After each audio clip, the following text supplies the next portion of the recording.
It's Red Eye Radio. Gary McNamara and Eric Harley talk about everything from politics to social issues and news of the day. Whether you're up late or you're just starting your day, welcome to the show. From the Uniden America Studios, this is Red Eye Radio. Hello and welcome. He is Gary McNamara. I'm Eric Harley as we begin a Friday, Groundhog Day. Gary, how are you? I'm doing good. And you know what I was thinking? What? I was thinking that as the Democrats attempt to move to the center, I mean, in some ways trying to move to the center, you know, Biden screaming that he would close the border if, you know, Republicans gave him the ability to do so, which, of course, is a big lie. And then everything that happened yesterday, you had the, you know, D.C.'s Democratic Attorney General say that we can't prosecute and arrest our way out of a crime. Uh-huh. And it's the typical, we need to give the resources to everybody. Then you see the migrants who attacked the New York City police officers. Yeah. Then all released on bail, and for what we know, all taking off for California. Mm-hmm. You know, you look at this stuff that's going on, and I think that what's happening right now is after the summer of 2020, they thought this was going to be permanent. Yeah. People on the left. Yeah. I mean, the far left. Mm-hmm. And now they see when it comes to election time, these cities, obviously because the crime rate is out of control, which is why, for example, the D.C. Attorney General was in front of really frustrated D.C. residents saying we can't prosecute and arrest our way out of the crime problem.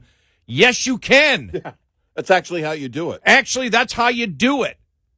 And it's the fact that because it's an election year and Democrats wish to pretend that they're moving to the center, you're having a bunch of the far left of the Democrats go, to hell with that. We're going to continue to destroy our cities. We're going to ensure that you live in filthy, crime-ridden conditions. And we're doing so because we care. And I just thought it was interesting yesterday with everything, with the D.C. Attorney General doing it, and then what happened in New York City. And it's just like, wow, they just don't care. They really don't. And then you saw the law. We had talked about this the other day, the law where they have to do paperwork for any type of interaction, the New York City Police Department. And they're like, sorry. Yeah. Now wait times are going to go even higher than they are, some of the highest in the United States, for the police to respond. Yeah. And they're doing it. They're trying to, in a way, soft sell this. But the fact is they're not screaming defund the police. But everything that they're trying to do in these major liberal cities is to ensure that the police department is not effective. Yeah. Earlier you said the men who beat the police officer released without bail, I think is what you meant. Without bail, yes. Yeah. Without bail, yes. Yeah, and which is an important distinction. That's the distinction. Yeah. Because remember the guy who was trying to save people that's now being prosecuted. Of course, I think his bail was $100,000. There was a guy who's a former veteran, and he was trying to actually save people. But, of course, you know, let's go easy on the migrants. You know they have it hard and whatnot. I mean, it's insane right now. By the way, what happened yesterday is going to have an impact on the election. I can't measure it, but it will have an impact. I'm confident of that. Yeah, I think it all is, but it's just amazing that in this time right now that the Democrats are desperate to pretend that they're moving to the center. Because everybody knows there isn't a Democrat listening right now that doesn't know that when Biden said, I'll close the border. Yeah. Everybody knows, well, okay, he may tighten up a little bit on it. If he gets a deal that allows however amount they allow in, and by the way, we still don't know what's in the bill. Yeah, they said they'll release it on Sunday, and then they want to vote next week. Yeah. It's Schumer saying that should be released no later than Sunday. Right. Yeah. Okay. Gee, that didn't take forever. But this entire, everything that you think about it, the border bill is a perfect example of Democrats and a minority of Republican senators spitting in your face. Yep. Oh, I'll have to get the one Republican representative yesterday. I believe was it Pennsylvania. I'll find it here. Just said, "Stop the line." It's like finally somebody's saying it. Right. Everything that everything.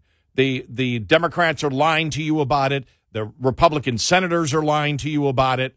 Everything is just spit in the face of American citizens each and every day. Yep. Blatantly. You know, when the Today Show carried that story on the migrants released without bail, I thought, okay, there's a different tone. This is NBC News and the Today Show. They're not showing cat videos. They're doing the story on the migrants being released without bail. Why is that?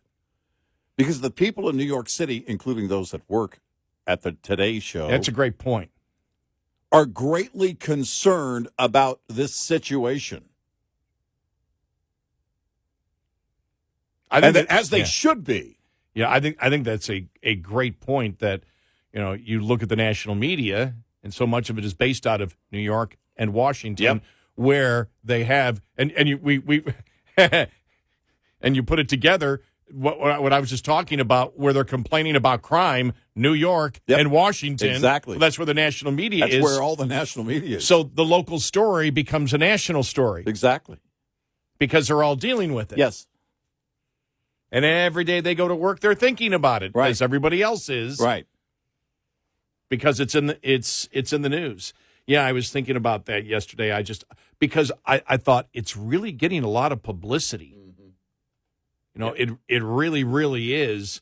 And, the New York Police Department story about having to do paperwork for example, I guess if you have an interaction with somebody, if you're on the street and you just say, hey, what are you doing? You need to write up everything. Yeah. And if you have to write up everything, that means, well, then there's going to be less time for police officers to do what their job is actually to respond to crime and stop crime if they see it. And it's like, nope, the paperwork. And even Adams, the veto, he vetoed it, and they had the votes to override the veto. Right. And so this is Democrats against Democrats, and the one side of Democrats are like, this is insane. Yeah. But hey, you have to if you're going to defeat them politically, you have to be blunt and you have to be in their face, because I'm assuming that, maybe I have the wrong assumption. Maybe in a city like New York City, where, remember, the soft drink ban, 42% wanted the soft drink ban. Right. And we said, what do you, 42% want, to limit the size of a soft drink that can be sold? Right. What kind of people wish to be controlled like this? What type of pathology of dependency children actually live in that city to vote that way? And so maybe a significant portion of the population of New York wants a crime-ridden city. Maybe the majority of people in Chicago want a crime-ridden city. Maybe a majority of the people, Democrats I'm basically saying, in Washington, D.C., want the crime problem. Well, if you don't care about your own liberties, if you don't, then you believe essentially the government is right on everything. When the government stops enforcing the law, well, everything must be great. As long as the government has given me what I want, I have no problem with it. When you hand over that kind of power, whether it's a local or state or federal government, then expect they'll do things like they're doing now. We said back then, you want to give up your freedom card, go ahead. I'm keeping mine. Yeah, it's just, but I thought it was interesting yesterday. It just seemed to be that story, especially with the migrants and the one giving the double finger to everybody. Yeah. Yeah. I'm like, well, that's going to go viral. Oh, yeah. First thing I thought, I was going, That's good. You know what it sort of reminded me of? Because that was such an in-your-face. Yeah. We're going to do whatever we wish to do. Your broken justice system, right. And we have no respect for it at all to begin with, obviously, beating police officers, and now we're going to get away with it. And we know where we're going to be safe. Let's go to California. There you go. Where they'll do it. Now, will they cooperate with the federal government to bring those migrants back to New York City to face prosecution? Or does Sanctuary City trump all? And is there Sanctuary State, right? Sanctuary State, Sanctuary Cities. Mm-hmm. And so when that, I thought, do you remember when there was that huge immigration march in Dallas, and they all had Mexican flags? They were flying Mexican flags, and it was like it just blew up, saying, "Whoa, don't they realize it's going to hurt their cause? If you wish to be in America, you should be flying American flags." And the next day, when the protests continue, everybody had American flags. Yeah, I mean, because you knew it blew up, but it was too late by that time. That blew up in their face in that story. And the same thing here. This is just that is not good for liberalism at all. No, because the average person, I don't care whether you're a Democrat or Republican voter, look at that and go, that's insane. Well, here's the thing. That wasn't Donald Trump out there on the campaign trail saying, you know what I heard? I heard they got released with no bail and they're going to flee to California where they know they're going to be safe. And then the media going, oh, there's Donald Trump again being all racist and whatnot. Yeah. It was the Today Show doing the story that they were released without bail.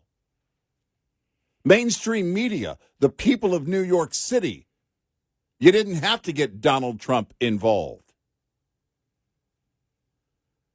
This is the ludicrous thing.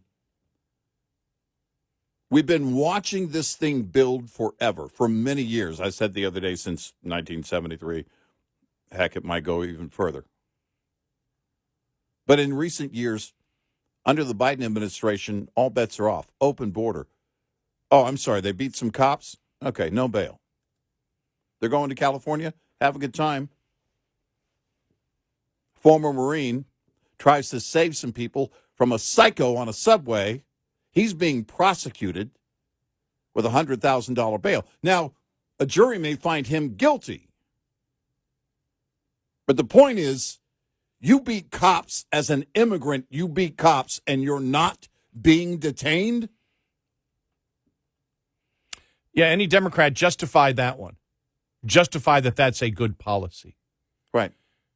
And then, like I said, then the story, it seemed to come out at the same time because I was reading that, and all of a sudden the next thing I see is the D.C. Attorney General saying basically that,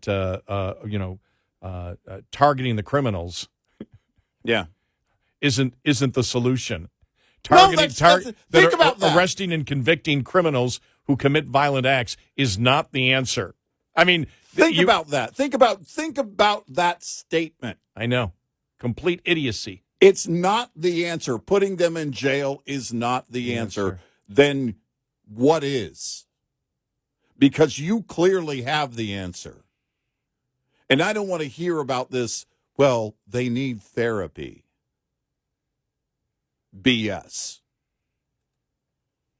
Well, you can get that therapy in a prison. Yep. I hear they offer many programs, even education. Yeah. Quite frankly, I don't care whether they take advantage of it or not, as long as they don't have access to people in the public, innocent people in the public, that they want to hurt and possibly kill. And it's, again, it's I think it's the desperation of the far left, which is a significant portion of Congress that is absolutely and the people that support them that are absolutely panicking that this whole stuff of being tough on crime is coming back again. We can't have that. Right. And the whole thing, and I'm telling you, the whole thing of Biden going, I'll close it down. Uh-huh. I'm like, oh, and then we played the cut from Bill Maher talking about, the governor of New York, where she was talking about, what was it, the migrants that beat the cops, or was it the one she said should be deported and gone? Send them. I don't know if it was that or it was another case. Mm-hmm. But, like I said, it just seemed to blow up yesterday. Right. And it was the local media, the local media was covering the D.C. Attorney General, right. what he said, right. because of crime, because everybody knows the crime is being committed. Everyone knows it. Right. If you live in the city, you know it because you're looking every time you're in the city.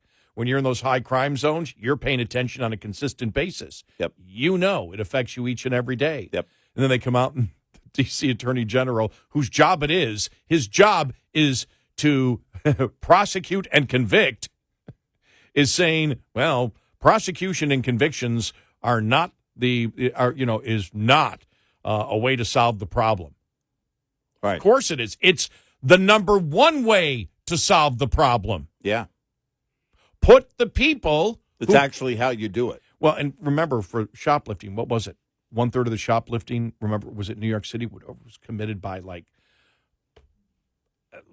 30 people or something like that? Yeah, it was a very small group. Yeah. They're finding that to be the case in most of the major cities. Yeah. It's a very small, organized group. And so if you put them all away, you stop it. Yep.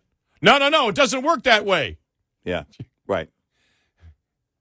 We need to have the resources to give to these criminal enterprises. Well, no, that's it. They need more nurturing. 866-90-RED-EYE.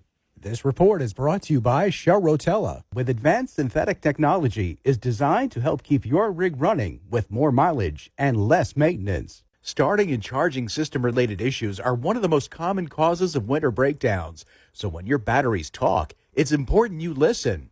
Knowing the warning signs that could indicate your electrical system needs attention can help you avoid getting stuck out in the cold this winter. Your truck's inability to crank at the proper speed is the most obvious sign that a battery-related issue is present. If you experience any sluggishness when cranking your engine, get a full electrical system check from a trusted service provider. Continuing to crank a vehicle with low or inadequate voltage will damage the starter and can cost you uptime down the road. Lines open for your calls. 866-90-RED-EYE on Red Eye Radio.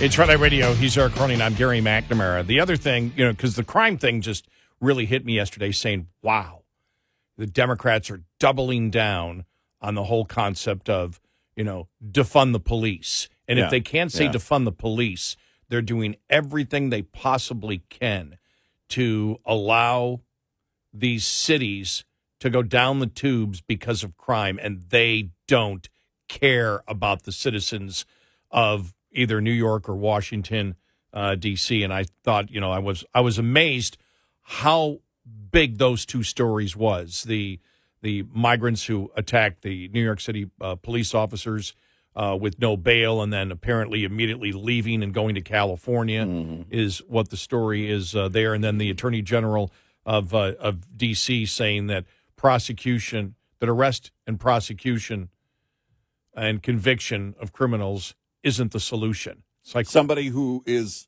elected as the top cop of D.C. Think about that. And so I just went, that was the story. And then the story, which was all over the place about Biden again, telling the lie, about losing his son, Bo, in Iraq. Yeah. That just hit. And you see the grieving family as he's saying that. And I'm like, wow. Yeah. Just. Yeah. Not a good day. No, it wasn't.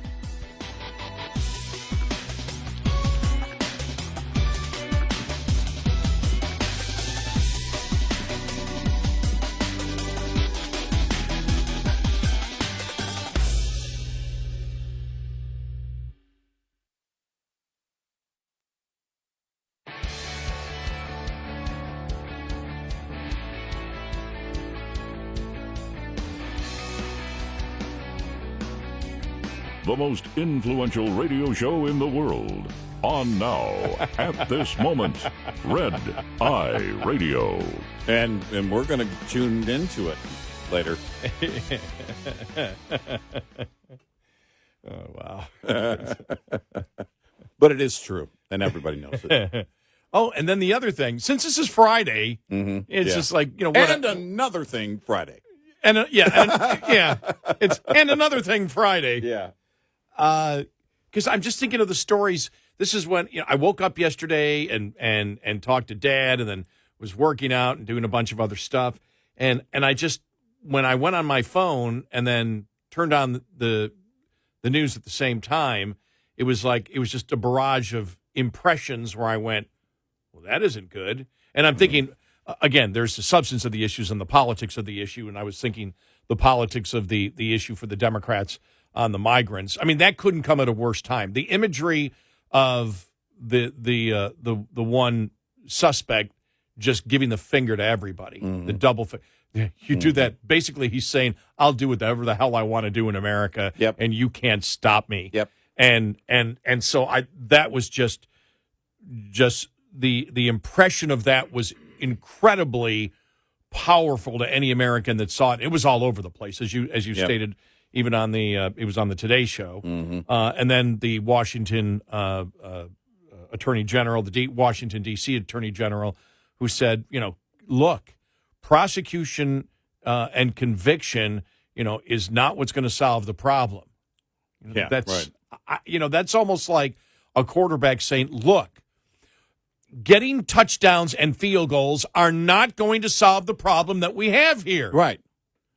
Finding a better coach and better players isn't the answer. No, it's not.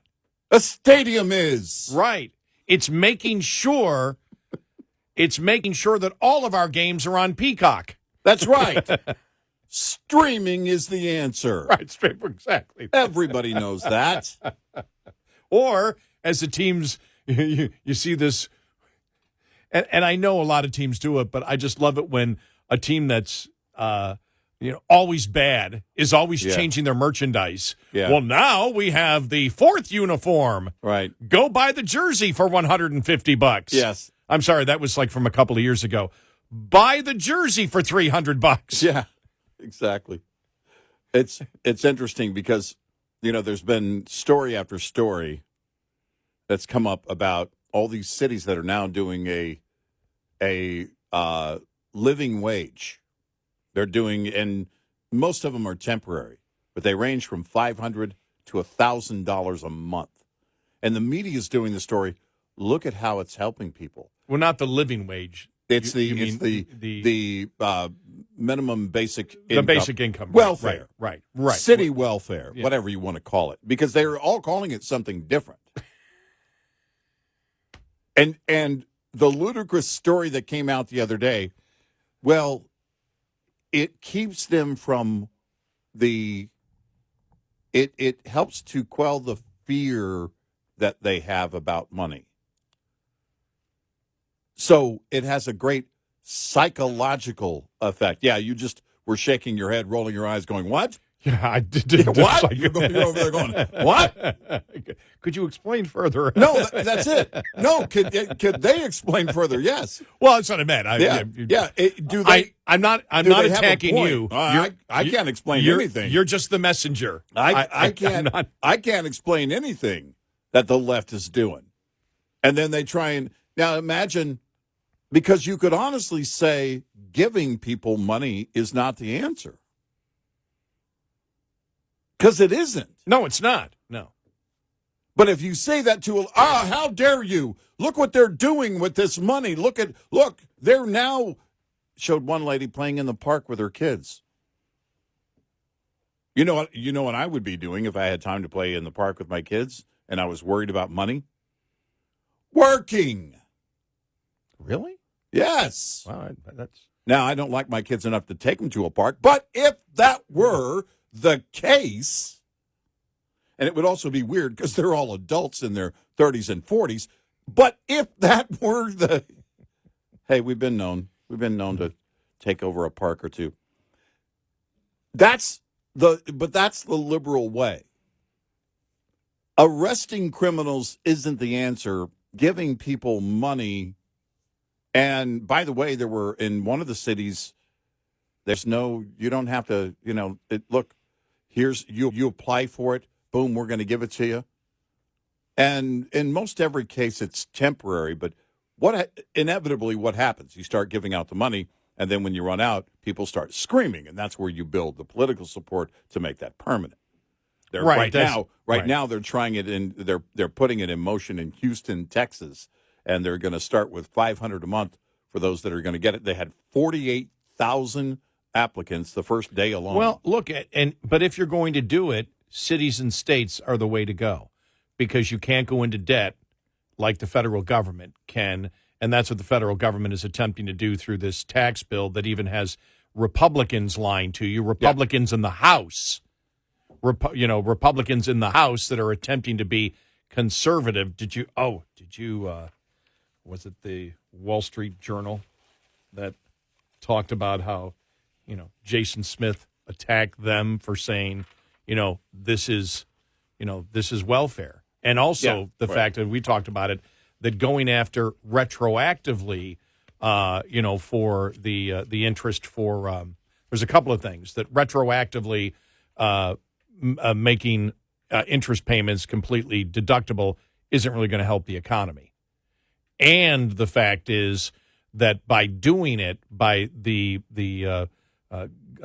government coming out and saying interest is completely deductible for these companies, and then going back on it, what you're doing is you're favoring debt over equity. Yeah.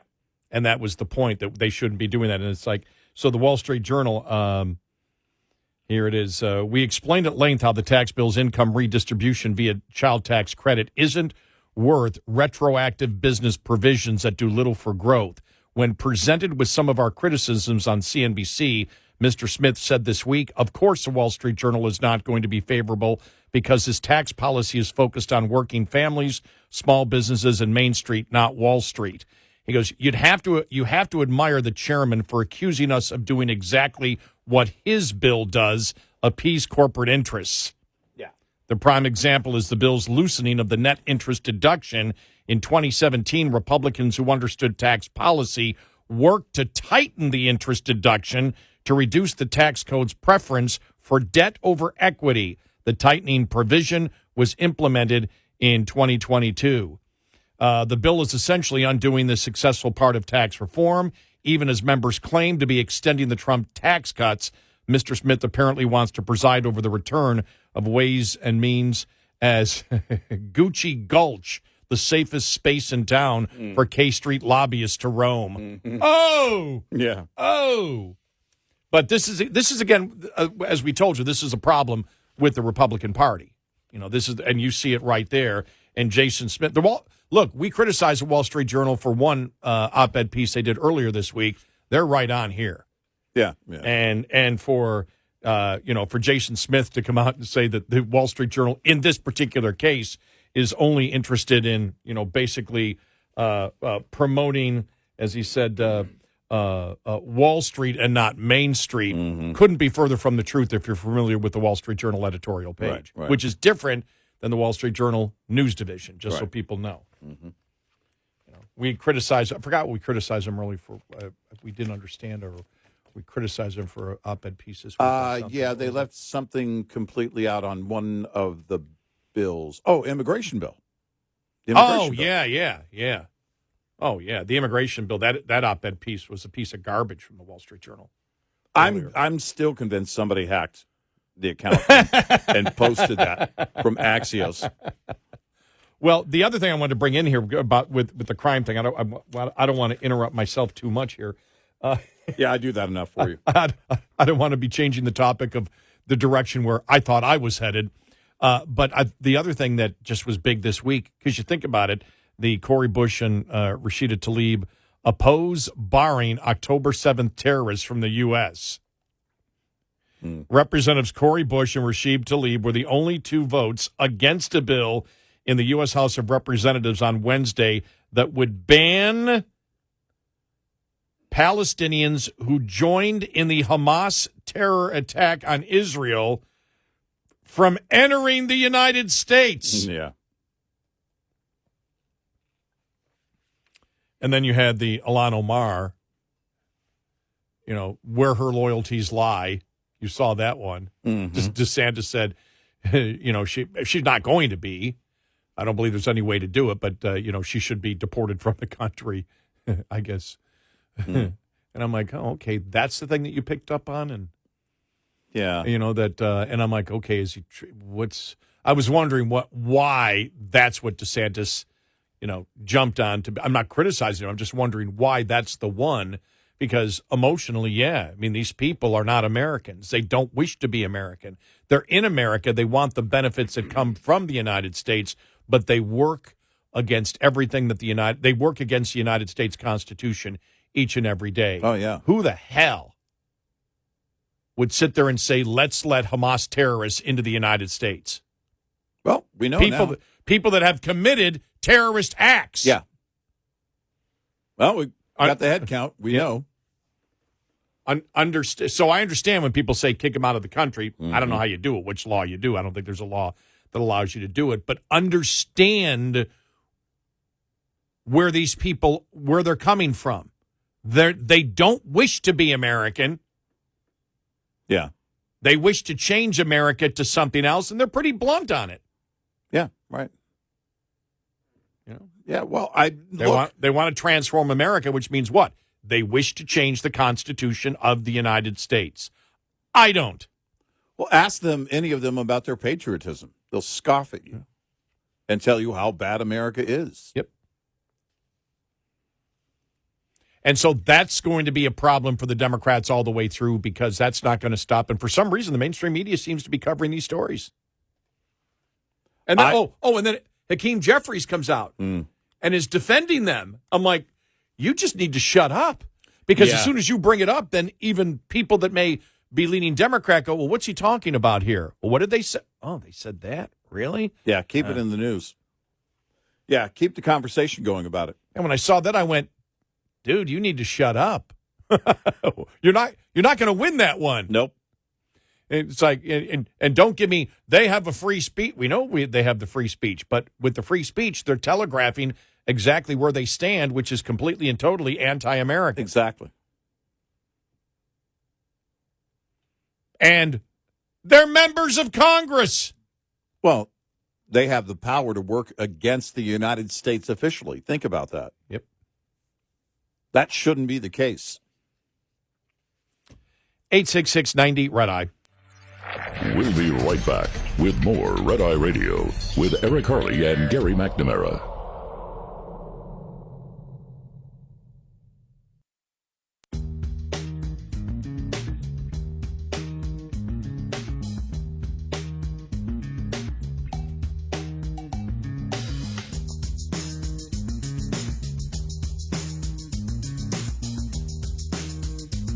It's Red Eye Radio. He is Eric Harley, and I'm Gary McNamara. Good morning. Let's quickly go to Tom in Naples, Florida. Tom, welcome. You're on Red Eye Radio. Welcome to the show. Hi. Thanks, guys. Long-time listener. Thanks. You guys talk about Omar, Khalid, and Bush. Corey yeah. Bush. Yes. And what Ron DeSantis said about removing them from the country, at the very least, they should be removed from governmental positions. Full stop. If you are going to support not stopping terrorists getting into the country, you have no business being an American politician. I agree with you. I don't know how that would be done. No, I wholeheartedly agree with you. There's got to be something. Well, they're not going to remove them. They're not going to. There may be a censoring of them, but you're not going to censure for a vote. Well, and here's the... If there's a vote, that's not... in all likelihood, I'm just telling them, I agree with you. I think they are extremely dangerous. I'm just talking about, I don't know what the legal framework is or even the political framework for that to happen. Well, they got rid of Santos for basically nothing. Mendez has got Egyptian stolen gold bars. He's still in. There's got to be something.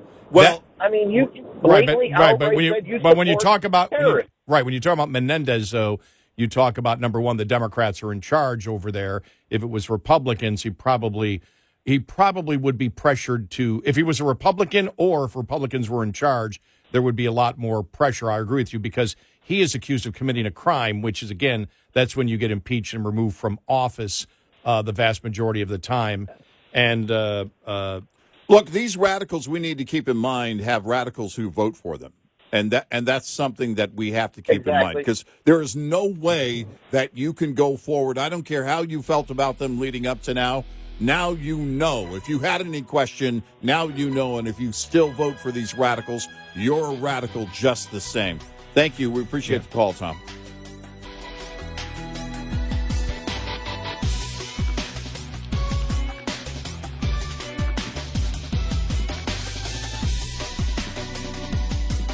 Top of the Hour News is brought to you by House Products. Visit houseproducts.com.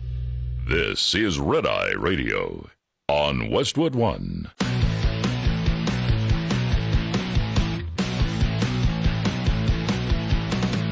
Now, it's Red Eye Radio. Gary McNamara and Eric Harley talk about everything from politics to social issues and news of the day. Whether you're up late or you're just starting your day, welcome to the show. From the Uniden America Studios, this is Red Eye Radio.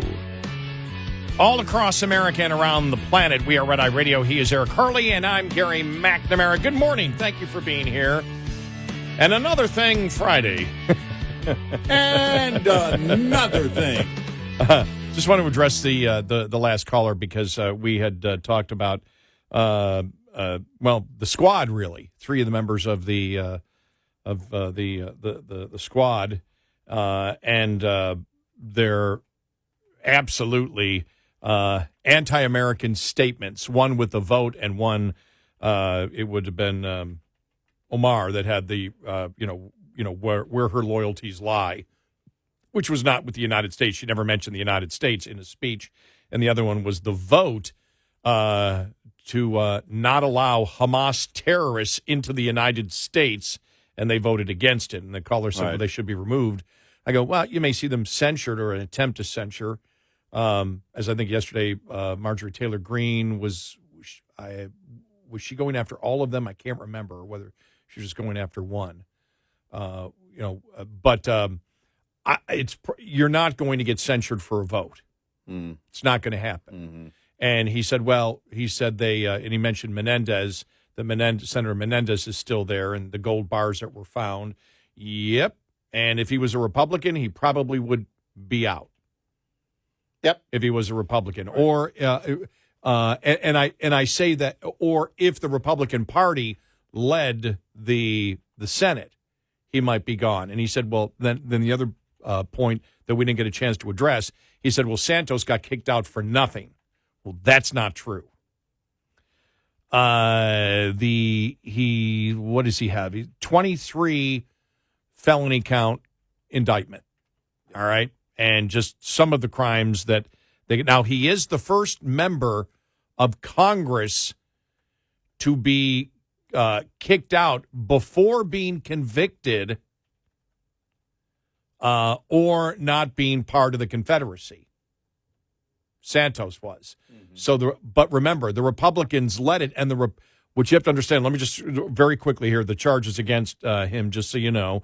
1 count of conspiracy to commit offenses against the United States, 2 counts of wire fraud, 2 counts of making material false statements to the Federal Election Commission, 2 counts of falsifying records submitted to obstruct the FEC, 2 counts of aggravated identity theft, 1 count of access device fraud, in addition to 7 counts of wire fraud, 3 counts of money laundering, 1 count of theft of public funds, 2 counts of making material false statements to the United States House of Representatives that were charged in the original indictment. So, again, he hasn't been convicted. Those are just the charges. Now, why were Republicans? Because Republicans didn't want Santos in there. Right. So was it about nothing to Republicans? Well, according to the indictment, the reason Republicans, one of the major reasons was he tried to rip them off. Right. Yeah. During the during the 2022 election cycle. This is actually from the release of the indictment. Santos was a candidate for the United States House of Representatives in New York's 3rd Congressional District. Nancy Marks, who pleaded guilty last October to related conduct, was the treasurer for his congressional campaign committee.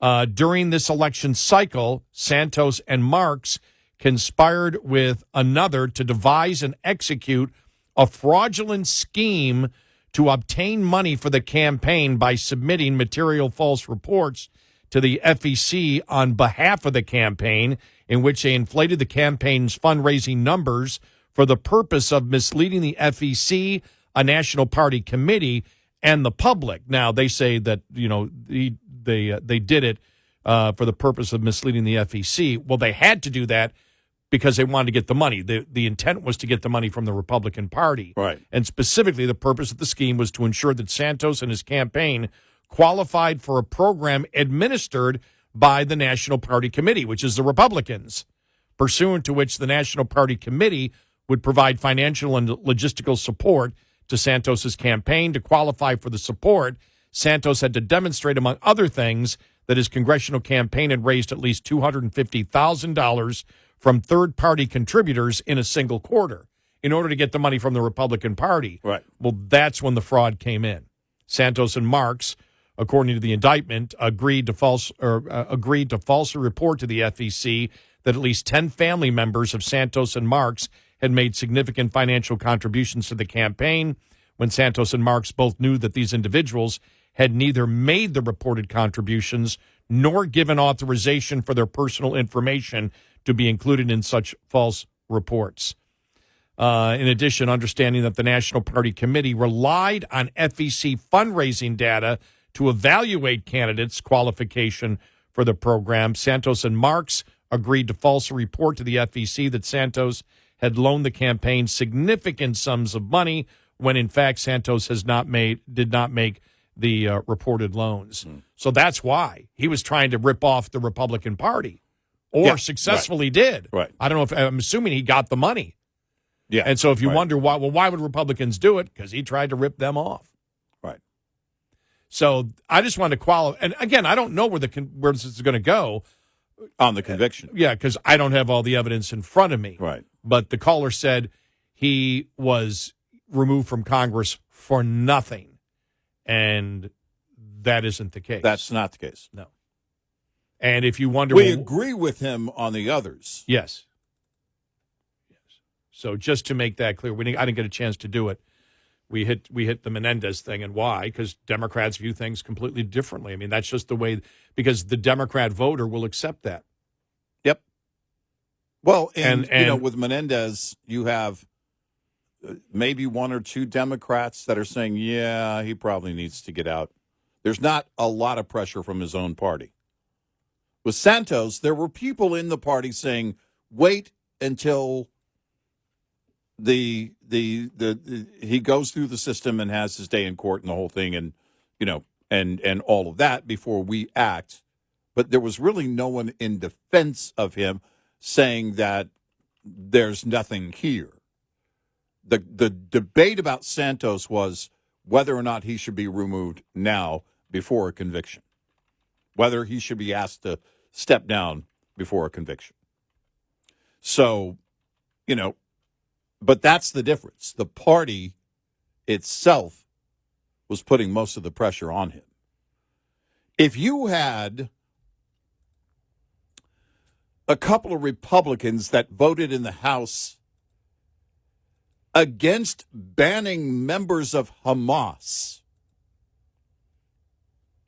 number one, NBC would expand its NBC nightly news broadcast to 24 hours for a long time to cover nothing but that one story. And number two, yours truly would be flying to those two districts to ask those voters, what in the hell is wrong with your representative? The pressure from the party would be enormous. Now, we can have conversations about over in the Senate Rand Paul. Rand Paul may tell you, well, okay, we shouldn't be going to war for this, we shouldn't be going to war for that. That's very different. That's a very different scenario. When you're saying we shouldn't ban terrorists, officially you're saying it.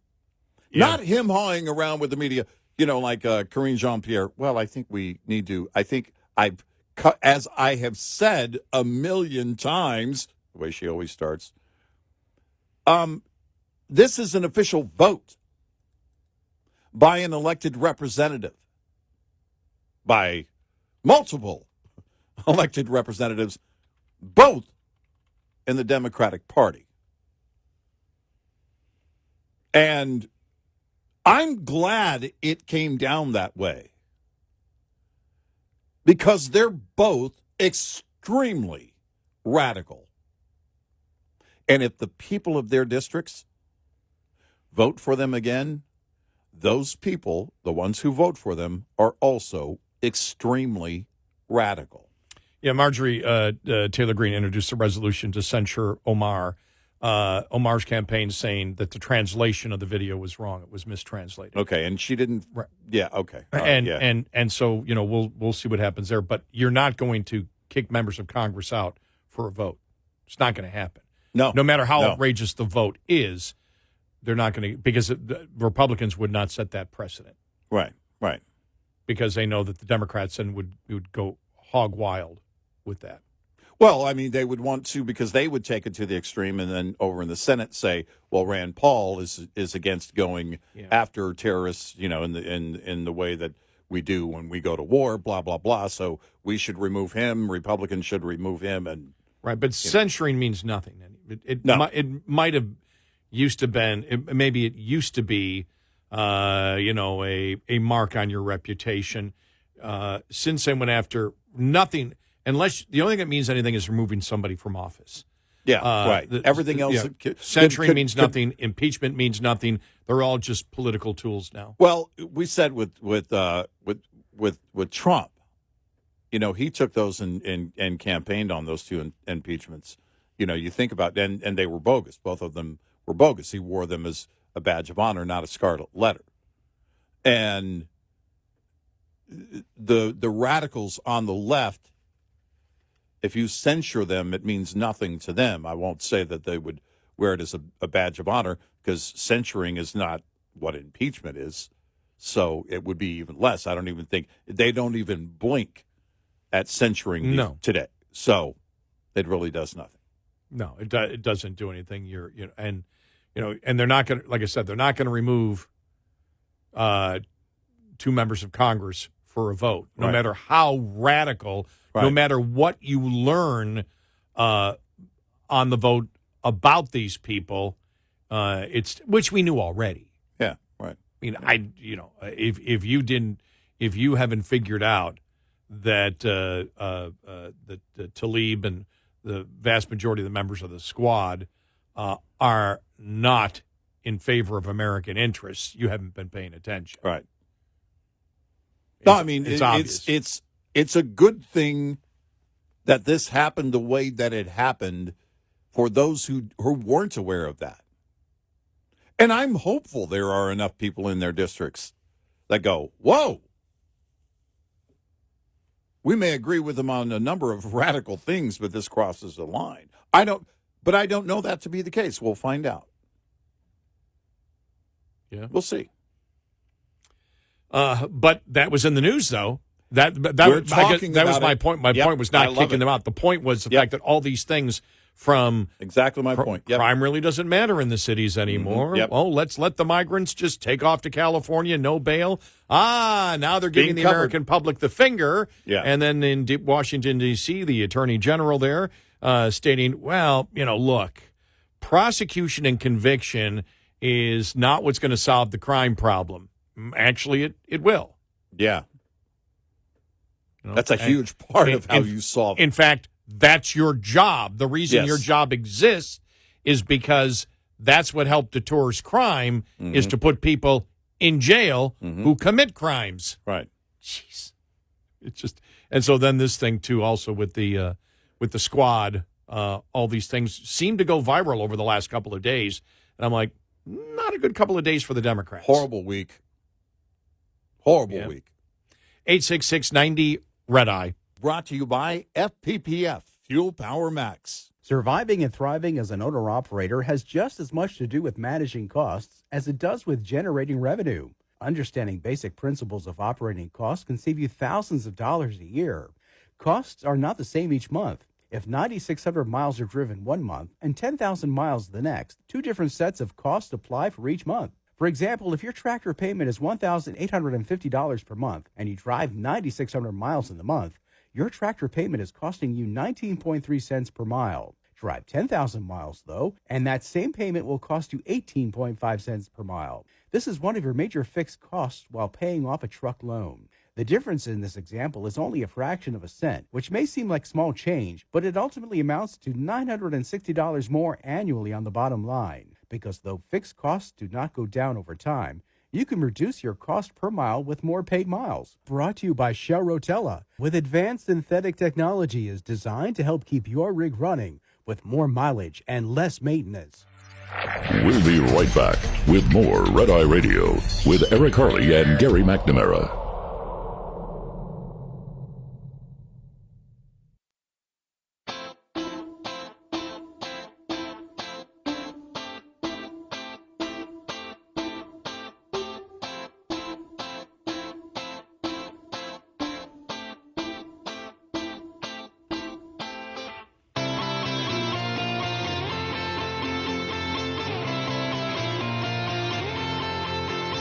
It's Red Eye Radio.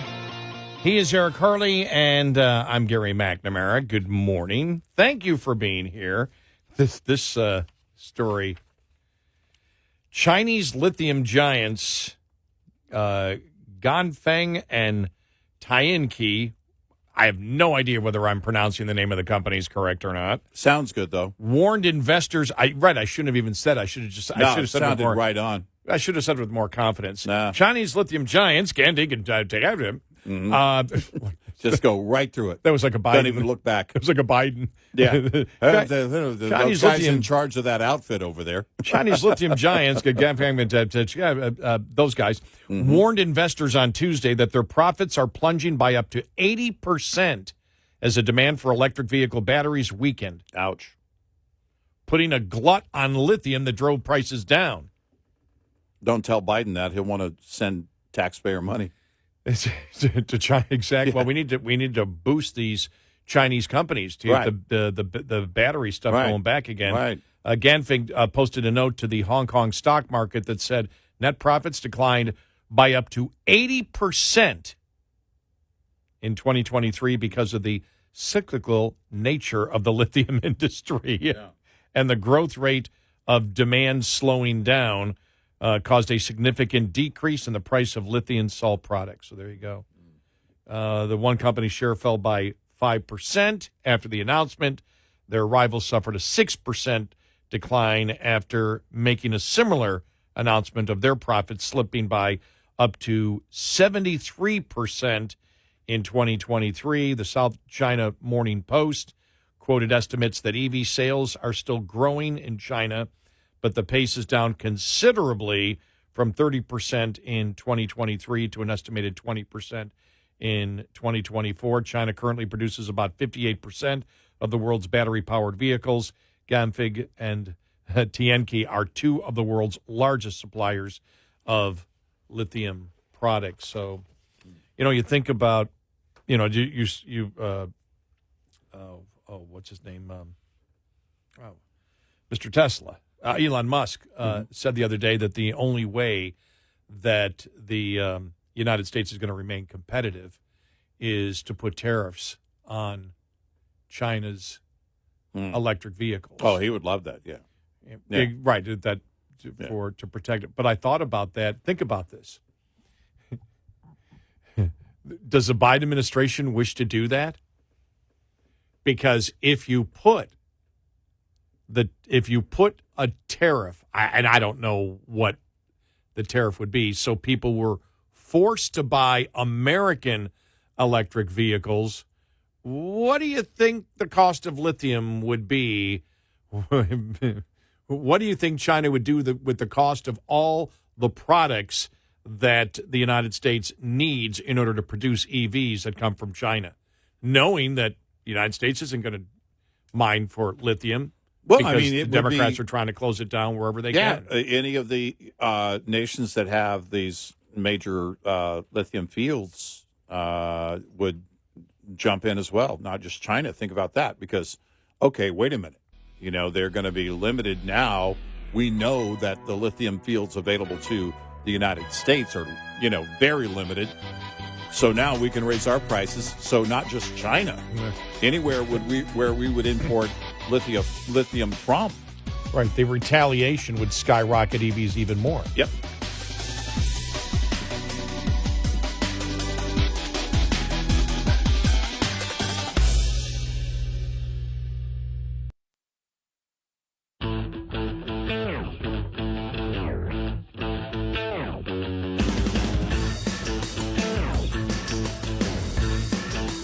You're listening to Red Eye Radio from the Uniden America Studios. And he is Eric Harley, and I'm Gary McNamara. Welcome and good morning. I did not hear a lot yesterday, though.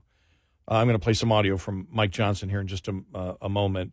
This is actually from 2 days ago, but still it hits everything that we have been talking about, where the media and the Democrats were trying to portray that really Republicans probably would vote for this bill, but Donald Trump wants to use it as for leverage. So it's Trump that's calling it. And we called horse hockey to that one. And that actually was brought up here in this press conference that the speaker held the other day. Here's just part of it. Here we go. Well, we haven't seen any bill text yet. We've been waiting, I think, 2 months now on that.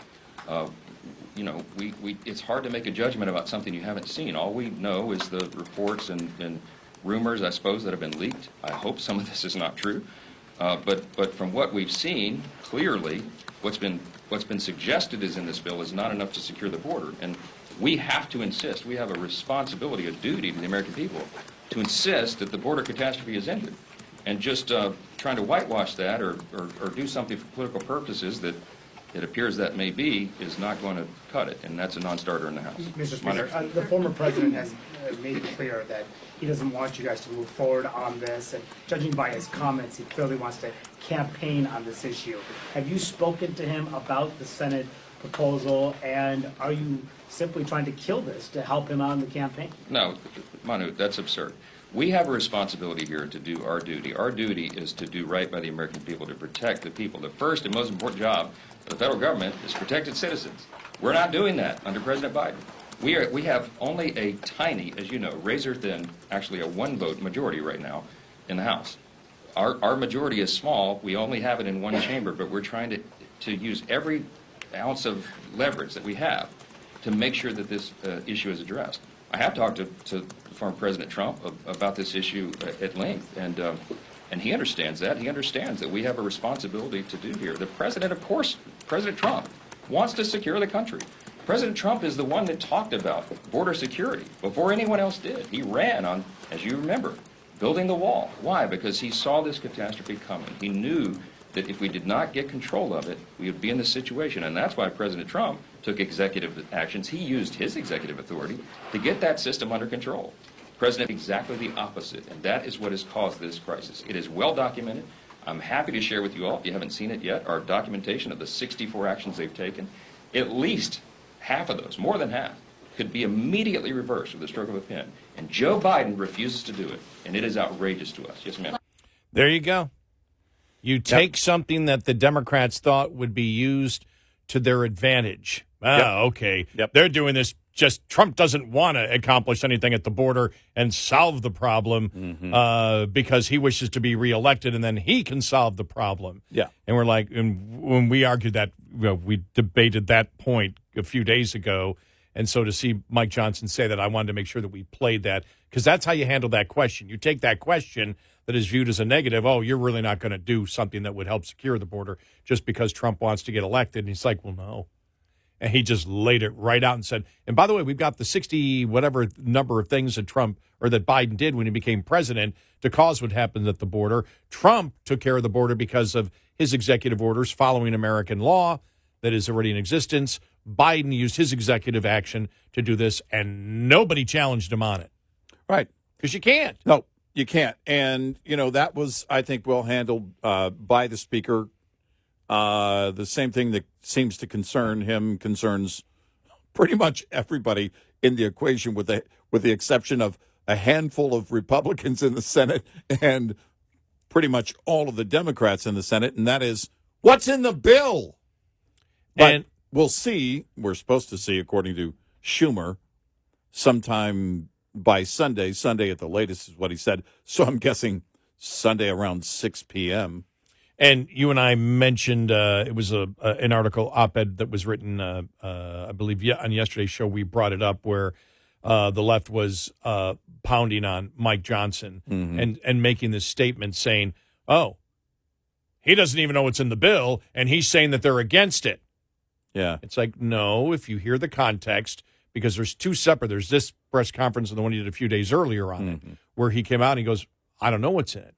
But if that's in it, that's a no-go, right, if that's in it. Right. Now, they're the ones that are keeping it secret from us and telling us it's a great bill, but they won't tell us why it's a great bill. And so he was just blunt, and I'm like, okay, you can't argue the point that he made there either. And he said, I'm simply saying if these leaks that are coming out from the left and right, if they're true, we don't want anyone to cross the border illegally. Right. We want to close the border and do everything legal immigration-wise. Right. We'll see, but we need to close the border first. And so they were trying to, as we pointed out yesterday, and we said this, they're making allegations again that Johnson never said. Right. Yeah. He never said, this is absolutely what's in the bill. He said, these are the things that are out there being reported by major mainstream media. If that's the case, it's a no-go. Right. Yeah, if it's true. And you heard him here basically reiterating that and qualifying it and saying he hopes it's not true. Of course, by the time we get to the final version on Sunday, who knows what'll be in it. Yeah, look, we know how Washington works. You don't have that many stories that have come out, source stories, from both the mainstream media, from the liberal media and conservative media.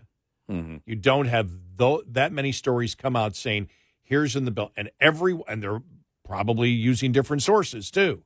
Yeah. And it all comes out almost the exact same without the fact they're leaking it, and those are trial balloons that they're throwing out. How would the public react to this? And then they'll criticize you if you talk about it, but they want to know, what the public is thinking and whether they could get this through or not, or whether it would be a huge Republican victory.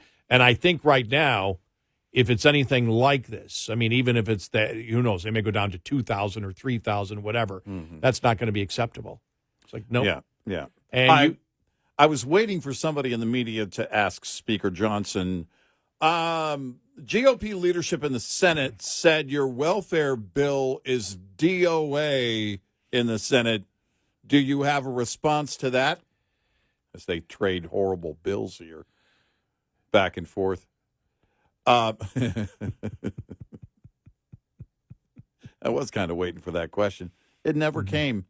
And this is, but look, the border right now, there's no one that's not thinking about it.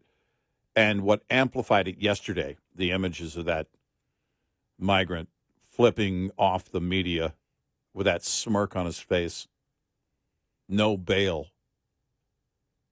after being charged with arrested for beating officers. That is going to keep everything in the news. Then the Attorney General of Washington, we don't believe that the solution is arresting and prosecuting people.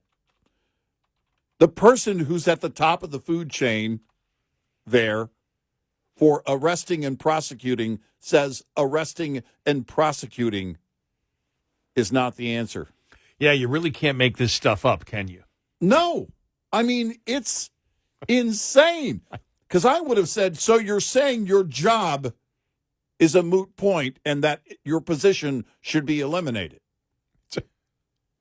That would have been the right response back. Because then why do we need you? If that isn't the answer, there is no reason to have an attorney general. Oh, they make it easy. What reason would you have if not? What purpose is there for an AG if not to prosecute? Right. And if the position of said AG is prosecution and putting people in jail is not the answer, then what they're saying is there shouldn't be an attorney general. Yeah, because you're not the head of Health and Human Services. Right. You're a prosecutor. Right. You're supposed to prosecute and put people in jail. Right. No, I don't believe that works. Wow. What did you run on? Wow. What did you tell people when you ran for that job? I'm going to not do the job. I'll get back to you. I promise to something and another thing and another thing Friday. No, it's what do you run on? What do you say? Well, these are the radicals right now that occupy office. Don't forget Bragg, who was floating the idea, they never went through with it, but floating the idea that if you use the gun in a commission of a crime, if you brandish a gun in the commission of a crime, but don't shoot anyone, then we're not going to charge you with a felony. Right. That didn't go over too well. But he was throwing out a trial balloon. He had to back off of that. Okay, we can't go that far yet. But understand that's where the left wishes to go. Right. It's like everything that you see now. Biden, I'll close the border if they give me the authority. Right. Everybody knows that's a load of horse manure. Mm-hmm. We all know it, but trying to move to the center here as we get, but we understand that the Democratic Party wants open borders. Right. It's what they want. Yep. They're not angry, except for border city Democrats. And not all of them. A few of them, except for a few border city Democrats. And now Fetterman, Democrats don't care about what's happening at the border and what's been happening the last 3 years. No. They're for it. Yep. And now they have to pretend that they're against it, or Biden does, as, that he's just this helpless creature. Yeah. I'm just this helpless creature, and I have no recourse when he created the problem, and everybody knows. And we played the audio, and this was the other audio we played from Mike Johnson a couple of days ago, where he came out and said, everybody knows, everyone knows. Everyone knows that Biden wants the border open. Right. Everyone knows Biden has the ability to shut it down. Right. Everyone knows that the laws already exist, and all Biden has to do is follow the law. We brought up the Andrew McCarthy thing yesterday about Kristen Sinema and Langford and everything else Sinema coming out and saying, well, this will end catch and release. It'll make it against the law. And he said, it's already against the law. He goes, they're throwing redundant things in there that we already in the law already in order to weaken federal law as it exists right now that they're not paying attention to. Mm-hmm. To, if it's true, allow thousands of people to come in. See, here's would have been the right response when that came out, when that leak was out. Mm-hmm. The right and the leak was out stating that we're going to allow 4,000 to 5,000 people in on average a day for 7 days before we close the border. If it wasn't true, you should have told us what you are negotiating then. Yeah. And the Republicans are keeping this secret too. Yeah, right. Why? They know the public won't like it. Right. And they're trying to throw a trial balloon. What will the public minimally expect from us where we don't solve the actual problem that exists out there? Right.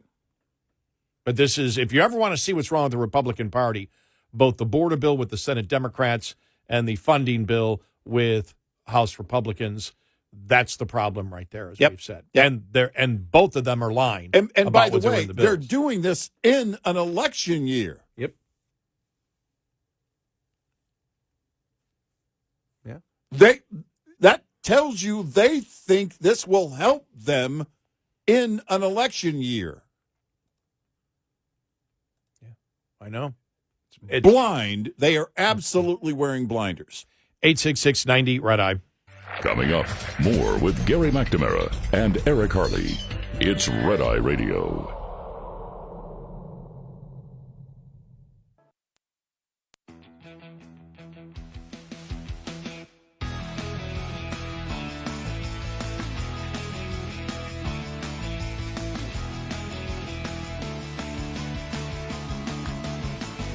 It's Red Eye Radio. He's Eric Harley, and I'm Gary McNamara. Well, okay, now that we're giving the enemy plenty of time to know exactly, what we plan on doing and giving them plenty of time and basically give them an idea where our targets are going to be, how effective will the attack actually be? Because they're going to do something. The United States is going to do something. Yeah. But just reading here Noah Rothman from National Review, and yet we can be sure retaliation will be forthcoming. Why do we know that? Because the Biden administration is going out of its way to telegraph its punches before they're thrown. CBS News reported Thursday that the Pentagon has received approval from the president for strikes on targets inside Iraq and Syria, targets that include Iranian personnel and facilities. As Jim Garrity detailed on Wednesday, Iran maintains hundreds of facilities in Syria and dozens more in Iraq, so that may not be narrowed down the list of potential targets. But Iran now has ample opportunity to prepare its personnel and facilities ahead of an American response. We have idiots in the White House and the Pentagon. Yep.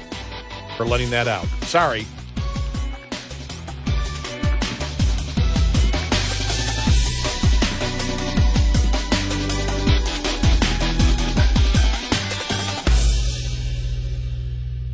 This is Red Eye Radio on Westwood One.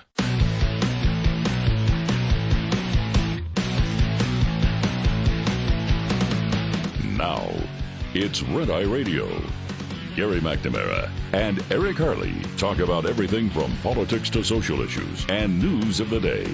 Whether you're up late or you're just starting your day, welcome to the show. From the Uniden America Studios, this is Red Eye Radio. All across America and around the world, he is Eric Harley, and I'm Gary McNamara. Good morning. Thanks for being here. Well, I actually will watch some sports this weekend. Yeah? Yeah. All right. What are you going to watch? Well, I don't know if I'm actually watching for the sporting part of it. Right. But it's the golf tournament at Pebble Beach. Okay. And all the beautiful scenery that you see. Oh, all right. It's like I always watch the one in the beginning of the year from Maui. Yeah. Because of the scenes. It's like, oh, my gosh. Especially the scene across that bay where you can see Molokai, and it's just like, whoa. If only the golfers would just get out of the way. Well, you watch it, you watch it, I watch it to see the scenery and Bill Murray. Yeah. Because it's the Pebble Beach. It's the one where it's the old Bing Crosby tournament, where they bring on all the celebrities. Right. Yeah. And it's interesting, like, because I'm a Buffalo Bills fan, so literally I saw Josh Allen, on the golf course. Oh, yeah. Okay. Yeah. I saw that on social media. I actually didn't watch yesterday. I just saw on social media everybody saying, okay, well, yeah, literally.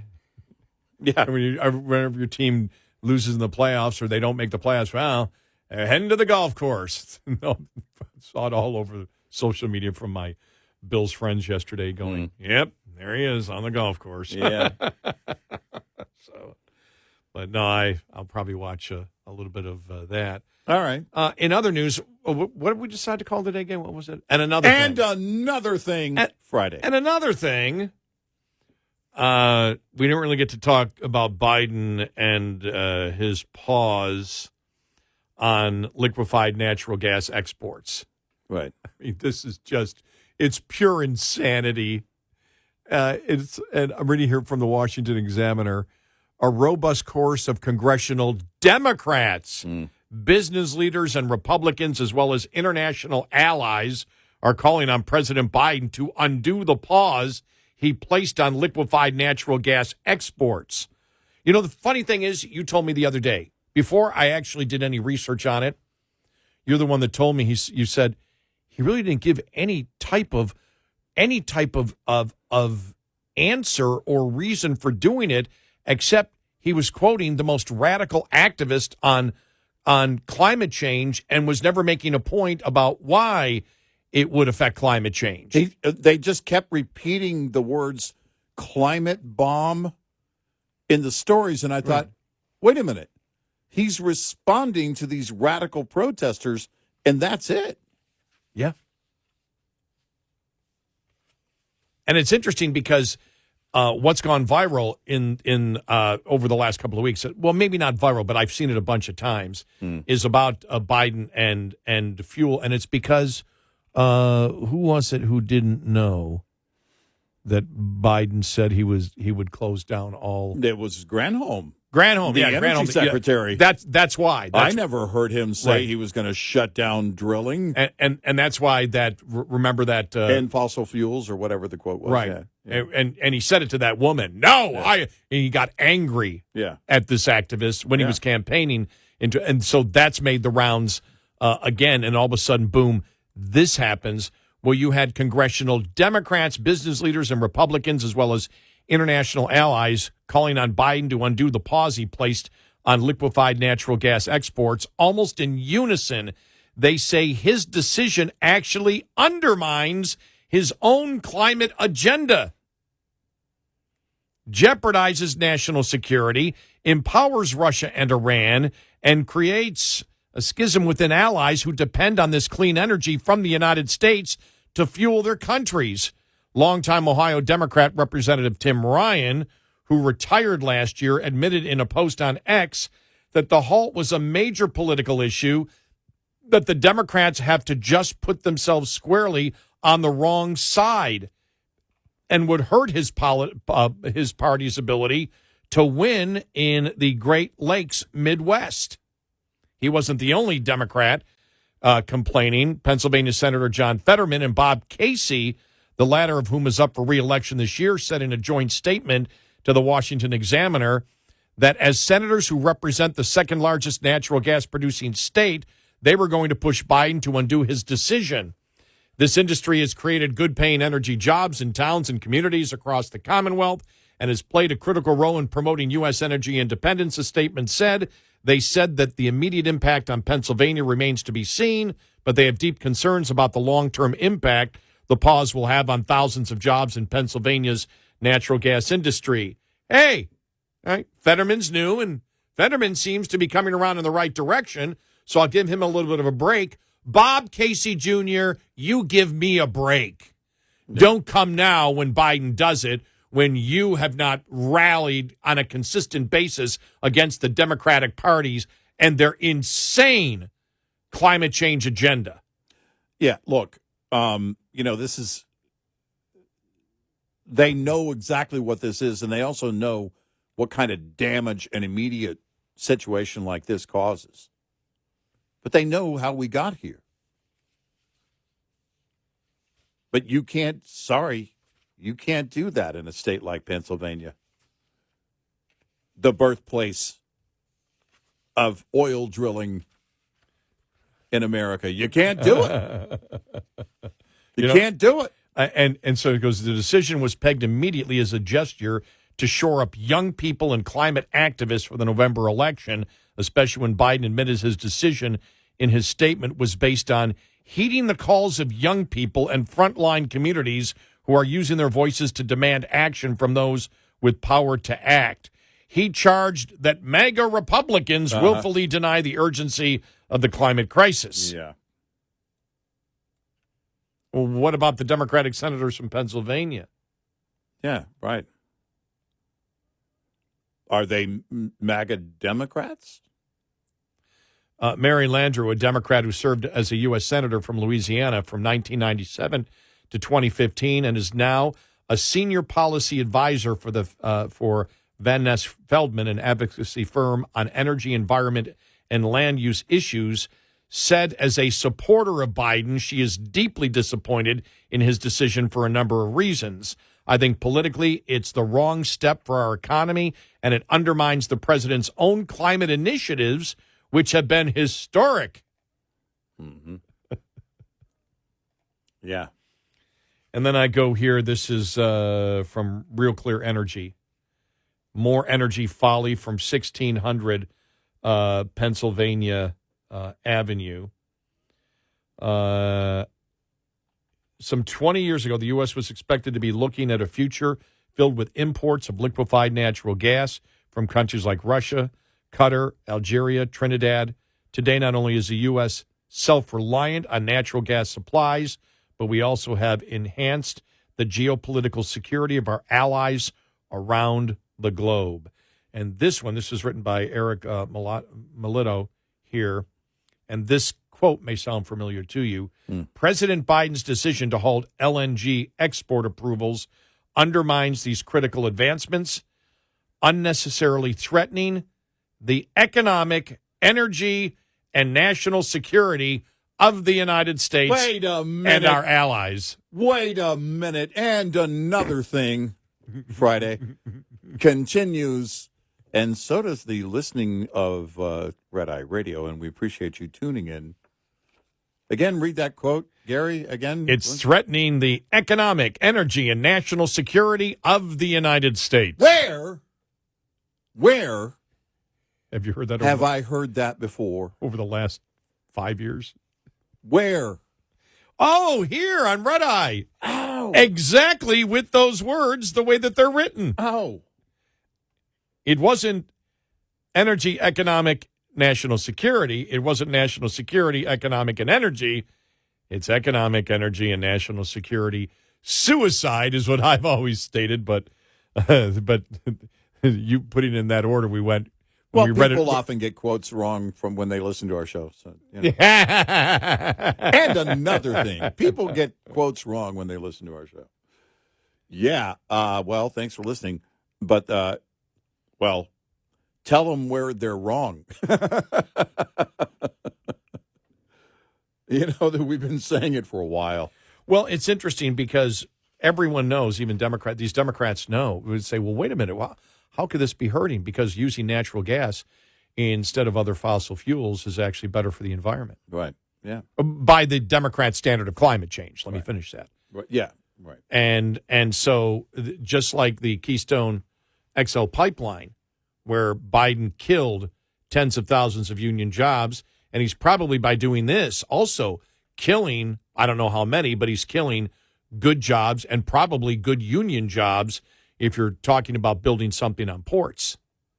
So you're probably he's doing the same thing again, killing jobs, and even his own party is telling him, just like they did for the Keystone XL pipeline, what you're doing is the opposite of what you should be doing if you truly believe that climate change is a problem. By their own standard, he's doing the wrong thing. Yeah. And, of course, he's doing the right thing by our standard, so he's doing the wrong thing across the board.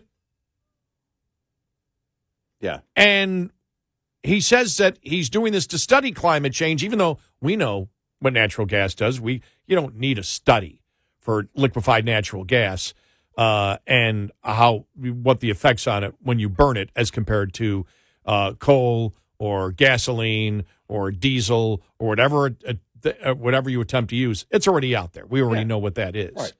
He's just doing it because he believes he needs to shore up. And think about this. He did this right after he said, I'll close the border down. He's playing mega liberal chess. Yeah. On one hand, badly. Yeah. On one hand, he's hurting his support with the far left, so he does something, I believe, to help him shore up the far left. Yeah. Right. But it's the complete wrong thing. And no matter whether you are a climate change activist, if you're a climate change activist, who believes that climate change is happening, you should be for liquefied natural gas, not against it. Right. But it's also the continuation of Biden, as he said. He wants natural gas gone. He wants everything. He had said it. Solar and wind to run the grid. They're moving on it quickly. Yep. And so this is just a continuing part of it, but it also hurts the U.S. economy because that is, as we know, we are selling something that we have to the world, and that wealth comes back to the United States. Yep. He doesn't care. Doesn't care. Doesn't care. So, yeah, it's bizarre. Well, and look, it's interesting. You get a couple of Democrats, obviously, in an energy state. They're going to have to scream about it. But this is going to continue under this administration as long as he's president. As a former Democratic senator said, Landrieu, the reason it does is because natural gas is the only available low-cost, low-emission fuel or foundational fuel to build this economy. She noted that the country does not have enough nuclear power or hydropower to facilitate that. And while wind and solar are coming on, and we're excited about that advance, they are not sufficient, nor do they run 24/7. Right. Remember, she was a long held that seat for 18 years in the Senate. Right. She knows. Yep. They know. Yeah. They know it's ridiculous. So why are they promoting the idiocy of we can run everything on solar and wind and we don't need natural gas?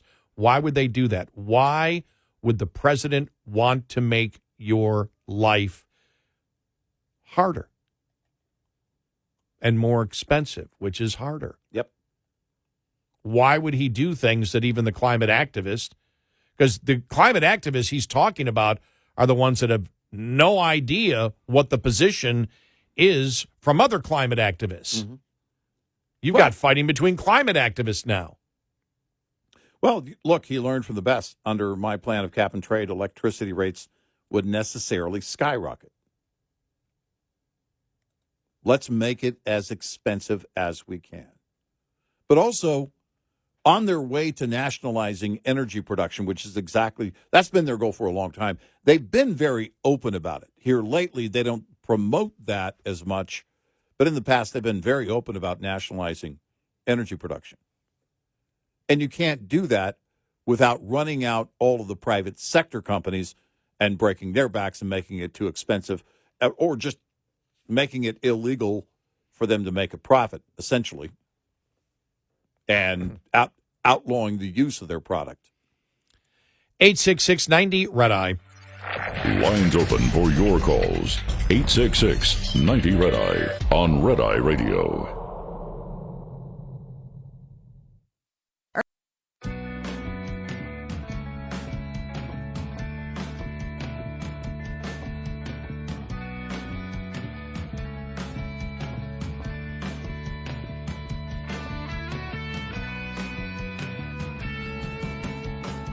It's Red Eye Radio. He's Eric Carly, and I'm Gary McNamara, talking about the president and the other, I was going to say wrong-headed, boneheaded decision to have a pause on building LNG ports to move LNG out of the United States to other countries because of climate change.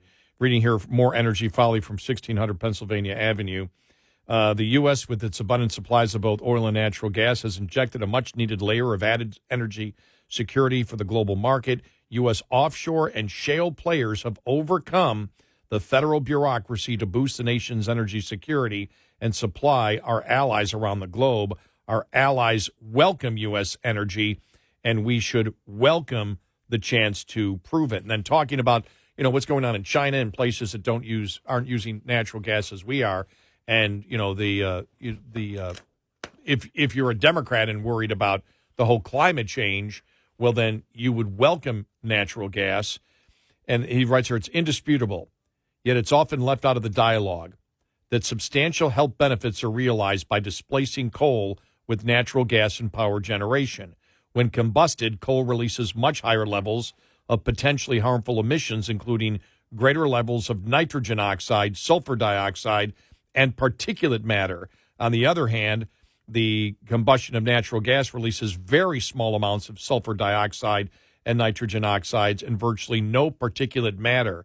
Researchers at Carnegie Mellon University determined that switching all U.S. coal plants to natural gas plants would reduce sulfur dioxide emissions by more than 90% and nitrogen oxide emissions by more than 60%, resulting in savings and healthcare damages across the country by the amount of $20 to $50 billion annually. I always question when they do those, though. I always question how accurate that is with the number figure, but the science is correct on it. Yeah. The science of what is less pollutants you put into the atmosphere. In essence, switching from coal to natural gas and power generation effectively mitigates adverse community health efforts that would otherwise continue for communities near coal-fired plants. Through LNG exports, by displacing coal with natural gas, the U.S. can continue to enable mitigations of greenhouse gas emissions and other hazardous air pollutants throughout the world. So covering the politics across the board on that, from greenhouse gases to actual pollutants and particulate matter. And as I say, it's a slam dunk both sides, but doesn't matter. We already know Biden will kill thousands of union jobs. Yep. As he did with the Keystone Pipeline, and he'll do the same thing here. I wonder, are there any union jobs since the unions are now lining up to endorse Biden, even though the membership isn't, talking specifically to the UAW? Right. Man, I'd love to hear the talk amongst the ranks after that whole thing. Yeah.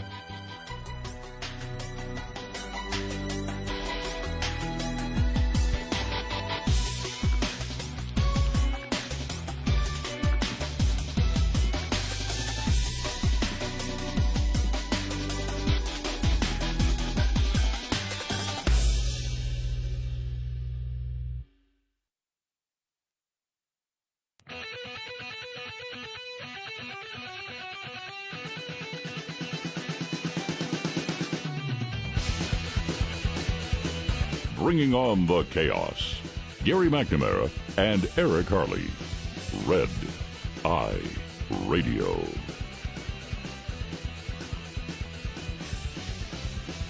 It's Red Eye Radio. He is Eric Harley, and I'm Gary McNamara. Hi, everybody. Hello. How you doing? And another thing, Friday. And another thing. I really believe if I was dictator. Yeah. I know. I'm not advocating a dictatorship. This is just to make a point. Yeah. But if I was a dictator, I would mandate that everyone in my country get an engineering degree. Therefore, they'd be much more critical thinking, and they'd kick me out of office and form a constitutional republic. Well, but we really have, we talk about political ignorance and economic ignorance, that people have no clue how an economy works, for example. And we've talked, that most polls show half the people don't even know the three branches of government. right. Which, if you don't even know the three branches of government, you can't comment on the United States versus other systems Right. of government. You can't. But when you see it's up to, I think last time was like 56% of Americans could not name all three branches of government, which is key to understanding the success of this constitutional republic over 240 years. It's key. But we don't. But where Americans also are completely ignorant is engineering and science. They really are. I think part of that is, a huge part of that is the public education system. But, there was a time back when we were young, Gary. And another thing. Where's my tapioca?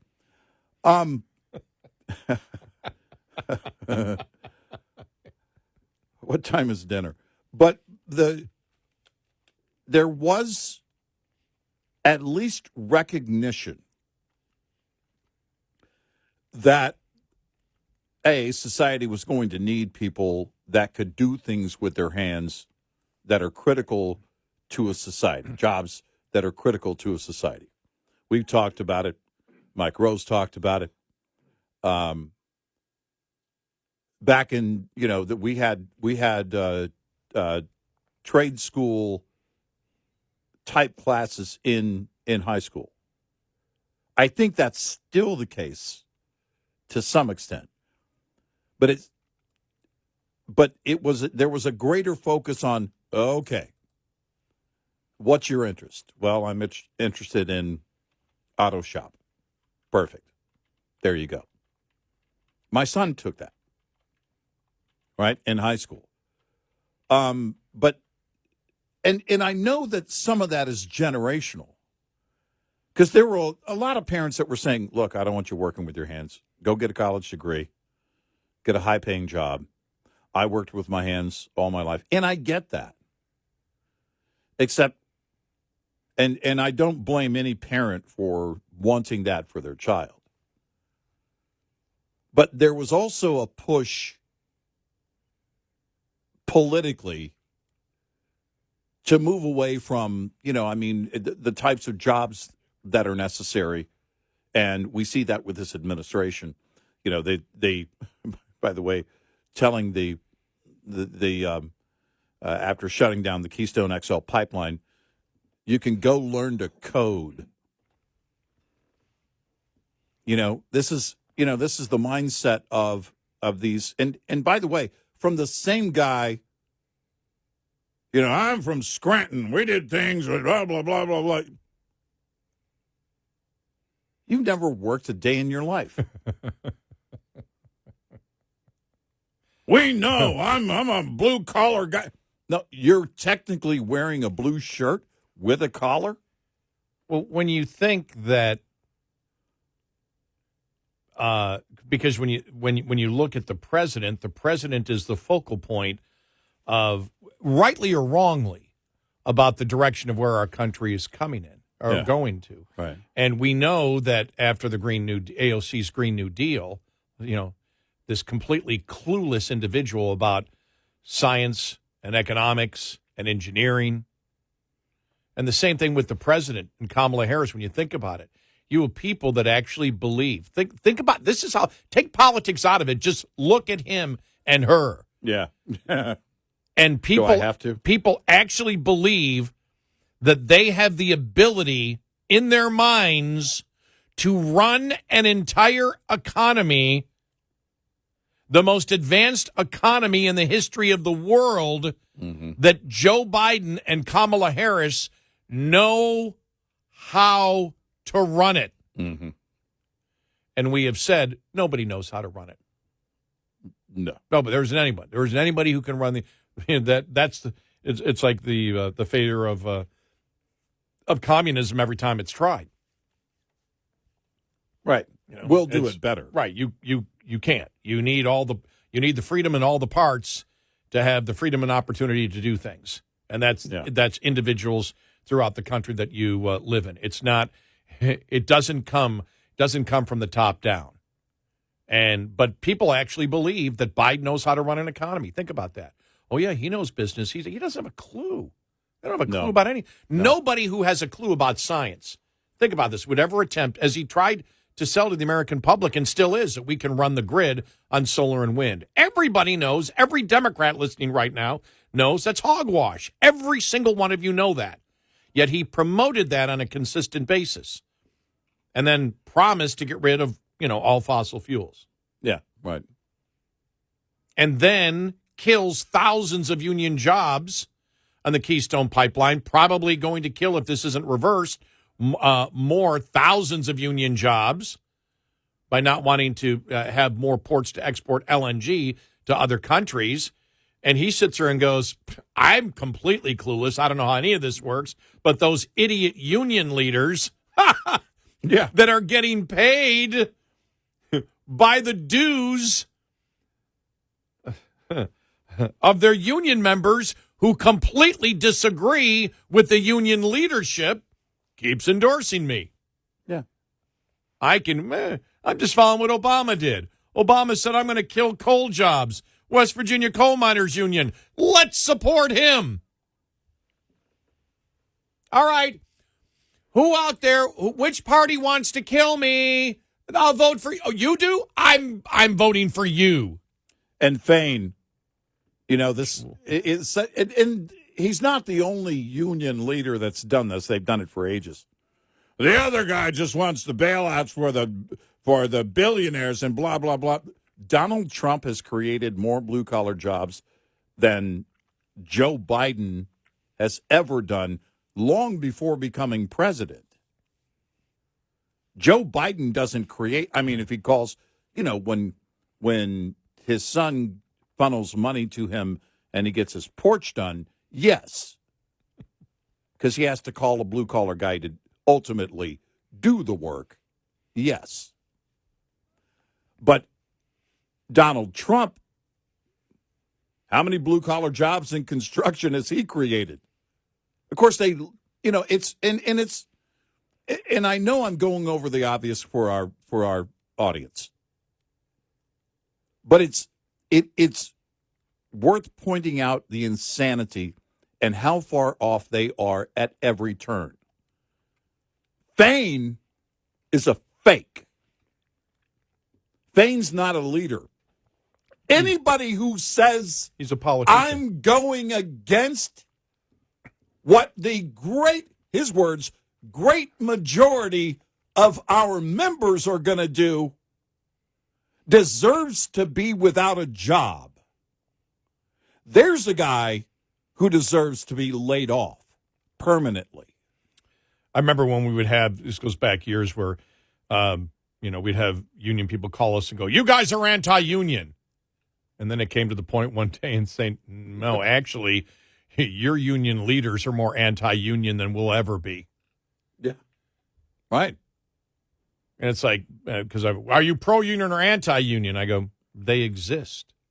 Right. They will have to survive, and they're not surviving well in a private economy. And as I've said before, I was a United Steelworker, International Association of Machinists and Aerospace Workers. So I've been in unions. I've wildcatted before once. And we won the argument with management. And so, I've been there in my life. And so I know back then, because I've mentioned it, we had a very, very small local. It's like we had 90, I think, members. So we didn't have like a full-time business manager. The National sent it down, and there was no trust even back then. And we're going back to 79 and 80, 1979, 1980. When and this is when I was with the International Association of Machinists and Aerospace Workers, and nobody trusted the business manager who was writing the new contract. Right. They didn't. Our local, and they would say it right out. We don't trust anything that they're doing. Right. And so that goes back. That's over 40 years. And so you're seeing it more today. But when Fain was talking a couple of weeks ago on that, you and I looked at each other and just went, what an idiot. Because he just said the vast majority of, what do you say it? Great majority are going to vote for Trump. But we're endorsing Biden because Biden cares about the unions. And they're going to vote their paychecks. But everybody knows he was gaslighting union members. Yeah. He was gaslighting. Like, don't you know this? Biden isn't for the union guy. No, not at all. In fact, in the economy today, if you are for a robust economy and you are for us producing more natural gas, oil, to be and we wish to have low energy here so we can be more competitive in manufacturing, the fact that if you want that industry to be more, not because of government edicts or tariffs, but if you want American industry and manufacturing to be more competitive than anybody else, then you're way more pro-union than any union leader that exists today. Yep. Because there's a reason that union membership is now down. You see the report last week, down to 6% of the private sector. Yeah. Yeah.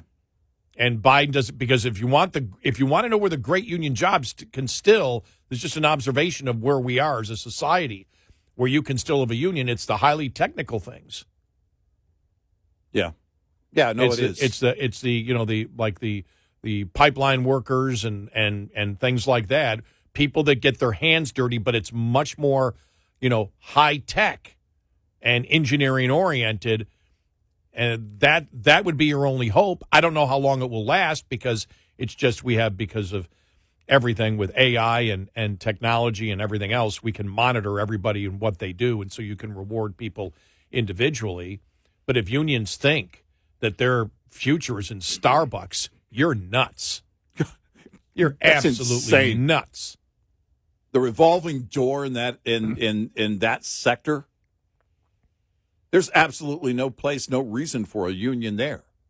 None. I saw up in New York there was some small coffee place or restaurant that they're boycotting because they don't want it, like it's a mom and pop shop that they're boycotting. Right. Yeah, you're throwing your money into that. You might as well just burn it. Right. And so they're completely off. But we live in amazing times. You really do. We'll talk more coming up. 866-90 Red Eye. We'll be right back with more Red Eye Radio with Eric Harley and Gary McNamara.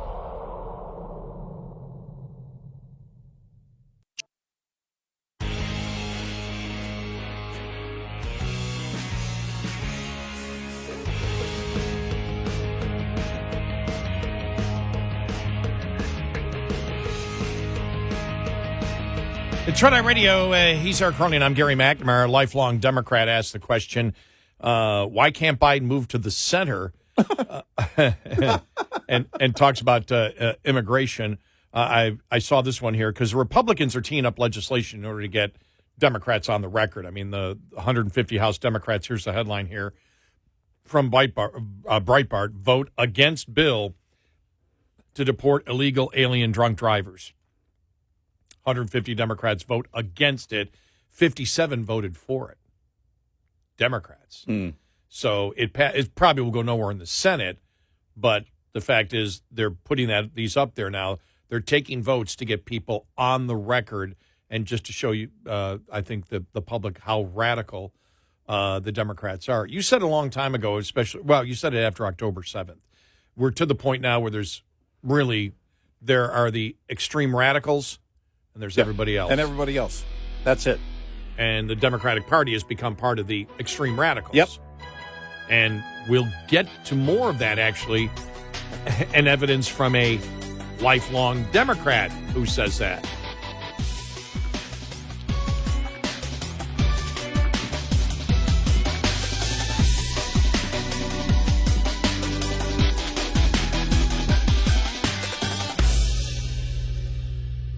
This is Red Eye Radio on Westwood One.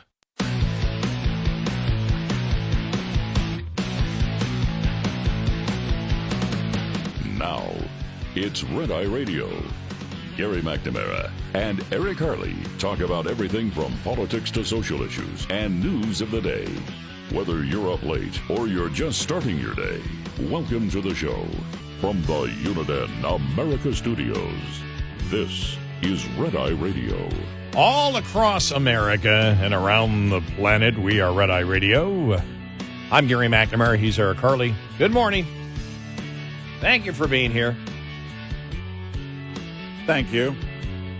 All right, so still chuckling about what's going on in California here, and Jonathan Turley on his website wrote something on California's new reparations legislation would restore affirmative action in education, which then later on he tells you is by current Supreme Court law unconstitutional. And we had talked about this yesterday. Was it yesterday or the day before when the story came out? And what the talk about it was there's no cash involved. All they've been talking about is cash for the last 2 years. We've been covering this every single day. And it's just amazing. Well, we knew something was up when Newsom said, well, look, this isn't just about money. Listen. Like, what do you mean it's all been about money? You started with money. Yeah, but it's not about the money. Yes, it is. And he writes here, the California legislature is now moving towards implementing a series of reparation proposals after years of debate. The bills, notably, do not include the most talked about item, financial reparations. After years of battling around figures as high as $5 million per recipient, and don't forget the one night when the one activist was saying that isn't close to being enough, we need $200 million per person. Right.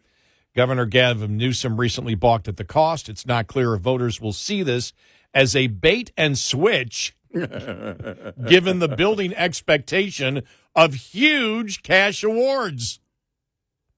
However, buried in one of the items in the slew of benefits for African Americans is restoration of affirmative action in education. The 14 bills to dismantle racism vary from natural and protective hairstyles in all competitive sports, not making that up, to prohibiting involuntary servitude for incarcerated persons. One provision would restore property taken by race-based cases of eminent domain. It's not really clear how that would work. Taking property by eminent domain requires compensation by law.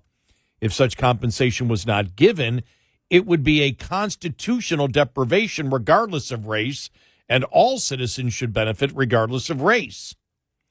If it was given, the question becomes whether the compensation is repaid with interest, and then the state would have to pay the current owner for the property before giving it back to the earlier owners. However, the provision that stood out was the bill from a Democratic Assembly member, Corey Jackson, to change California's constitution to allow the state to fund programs aimed at, and we had a good time talking about this, aimed at increasing the life expectancy of improving educational outcomes for or lifting out of poverty specific groups based on race, color, ethnicity, national origin, or marginalized gender, sexes, or sexual orientations. Technically, which is really all that matters, affirmative action was barred decades ago by the Supreme Court. For decades, universities have avoided the type of outright quota the court held unconstitutional in Regents versus the University of California, Regents of the University of California versus Bakke in 1978. Justice Lewis Powell wrote, preferring members of any one group for no reason other than race or ethnic origin is discrimination for its own sake. The Constitution forbids this. However, universities quickly ramped up the use of race under diversity rationales until Supreme Court rulings came down barring the use of race as admissions criteria. Oh. Californians have repeatedly rejected affirmative action in education despite being a deeply blue state and well-funded campaigns to change the law. This is the latest attempt to restore affirmative action as a as a matter of reparations. It's not clear how that would work in light of recent Supreme Court opinions. Mm-hmm. Yeah. I'm sorry, that's funny. Oh, while there are a few monetary provisions, the lack of a payment to residents will likely not sit well with some. For years, Newsom and other Democratic politicians have campaigned on reparations, and that bill has now come due. A card and an apology is not going to cut it. Oh. You get that, Gavin? A card and an apology is not going to cut it. In past hearings, speakers demanded cash in large amounts. Representative Barbara Lee declared that reparations are not a luxury but a human right long overdue for millions of Americans were demanding that the government pay their tax. She was not talking about a heartfelt apology, nor were others at the hearing. In prior hearings, speakers have been asking, where's the money?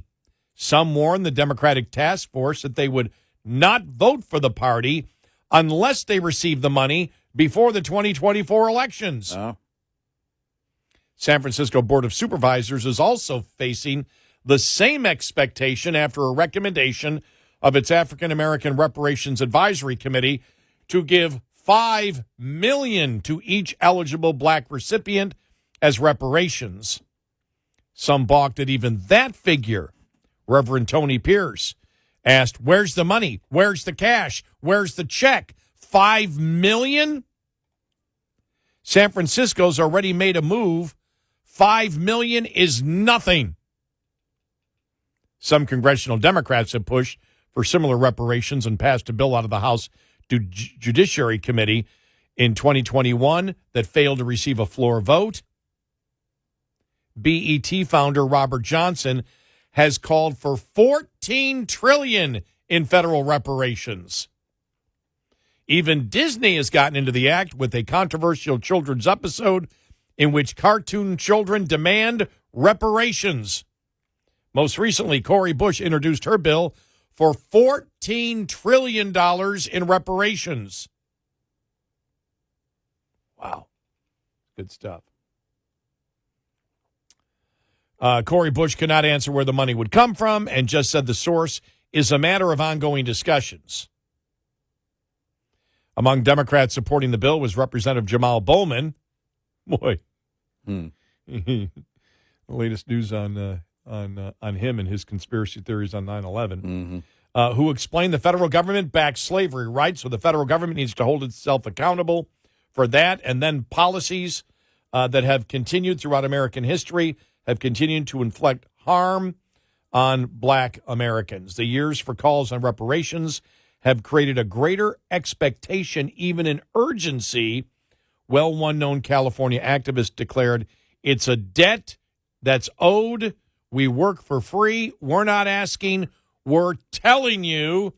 And the liberal government and Gavin Newsom and the legislature that put together the reparations panel, and for years, Democrats promising you cash. Sorry, here's a card and an apology. It's not about the money. Hey, on this issue, Republicans have nothing to do with it. This is all Democrats. Hey, listen, I'm just here watching it all play out. Yes. Try this one, Democrats. Try this one, Gavin Newsom. Governor, if you want to respond here, here's what you should say. Trump's fault? No. Oh. They probably already tried that. Okay. It's the thought that counts. Go with that one. Please say that out loud. Because isn't that what they're saying? If it's not about the money, you're essentially saying it's the thought that counts. Yes. It's the thought that counts. As I told my children years ago, usually every Father's Day, it's not the thought that counts, it's the gift itself.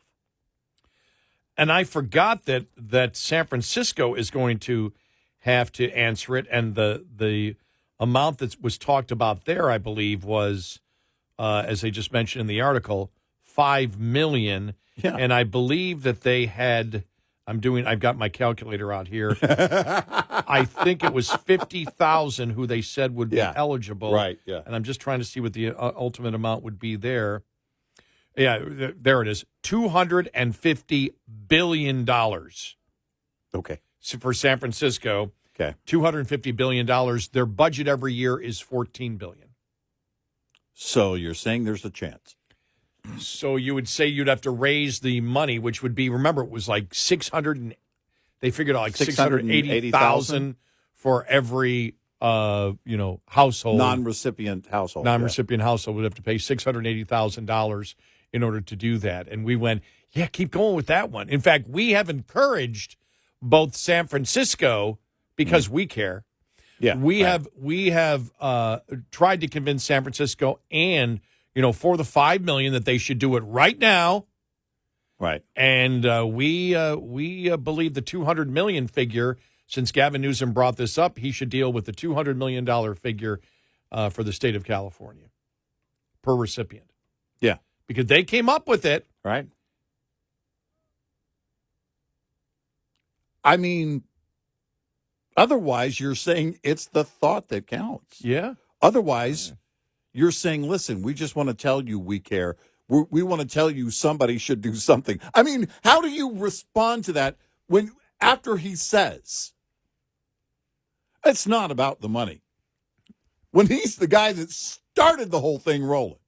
It's always been about the money. Been the money. That's been about where the money he since began. reparations started. That's where he began. We don't mean reparations.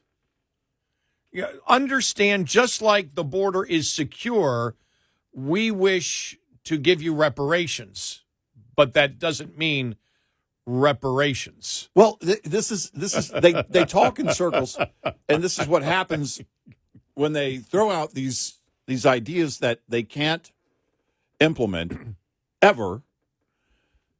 And then it's going to be, you're going to hear, well, really no amount of money would ever be sufficient. So we'll give you none. So we'll give you zero. It's the thought that counts. Here's a card. A plaque, not just a card. Which one was it? Which local leader said they didn't even have the money? Was it San Francisco? San Francisco had it. Didn't even have the money to open the office. Yeah, they can't even open the office. We can't, and it was like a $4 million. It would have been a $4.5 million budget. But they got budget cuts, so the reparations to open up a reparations office. We don't have the money to open the office to start the process. You can't make this. Hey, you know what they could do? Some of the criminals that are out there on the streets could help them maybe, or show them how to raise money in San Francisco. Maybe there's something to learn there. I mean, that's the insanity of San Francisco. We want to pretend we care. And California, yeah. And California, yes. We want to pretend we care, which includes the let the criminals get away with it. Now, if some of those criminals start wearing MAGA hats, yeah, the crime will stop. But with the reparations, there really was hope from many of these groups out there. Oh, and they knew we're not going to get $200 million. We're not going to get $500 million, but maybe we can all get a cash payment of $50,000. Something. Something like that is what they were probably. And it's like, you get, as Marcy used to say. Married with Children? Yes. Yeah. As Marcy used to say to Jefferson, you get nothing. Nothing. And that's the answer. Yeah. Because here's the problem that they're really not discussing even yet, that we have. Okay. Who qualifies as a recipient? And where do you draw that line? What about those who are wealthy African Americans? Would you go back and say, well, it doesn't make sense if they came up with, if they decided on a cash payment, whatever that amount would be, it doesn't make sense to pay those who are wealthy? Because in the state of California, there are plenty of wealthy African Americans. Movie stars, celebrities, other business individuals. So where do you draw that line? And when you draw that line, what are you saying?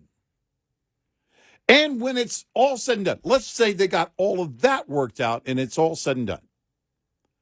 Are you saying that the age of oppression is over? Are you saying, okay, we're all caught up, we're good? Or we revisit this in 10 to 20 years and do this over again for the oppression that will be caused from now until that point? And what about LeVar Burton? Oh, You saw that story, right? Mm. The actor from Star Trek. Mm-hmm. That and he's black, Mm-hmm. and found out one of his ancestors was a slave owner. On wow. that show, whatever it is, Finding Your Roots. Mm. Apparently was shocked. Mm. And so, okay, Yeah. what do you do in that situation? Yeah. And he was in the movie Roots. Yes, exactly. Well, yeah, duh. Yeah. Right. Thanks. Yeah. Yeah. So and it's like he was shocked by that. And it's like, well, it's Right. from what I know, because of how my family emigrated, I don't believe any. But it wouldn't, if my great-great-grandfather was a slave owner, that's not a reflection on me. Right. They weren't, but it's not a reflection on me. Right. I'm a reflection on me. Right. And that's the problem here. You're not talking about that ex-slaves are alive and should get, money for their rights being violated. You're saying generations down the road need to get the cash. That's not happening. It was never going to happen. And if it was going to be a very small amount. But anybody who thought in California that you were going to get $5 million or $1 million or $200 million, you're a sucker of the Democratic Party. You're a sucker is what you are for buying in to their BS that they never intended to do. How many times? I think this is one of the longest discussions we've had on reparations. But you and I have been doing talk radio for a long time. This isn't the first time this has come about. 866-90 Red Eye. Brought to you by Hot Shot Secret. Hi, I'm Jen Loomis, a transport safety expert at JJ Keller, and I'm here to share a tip on roadside inspections. Once a roadside inspection is completed, the officer will close it out, which involves the officer writing or typing up the report. The more the officer found during the inspection, the longer this will take.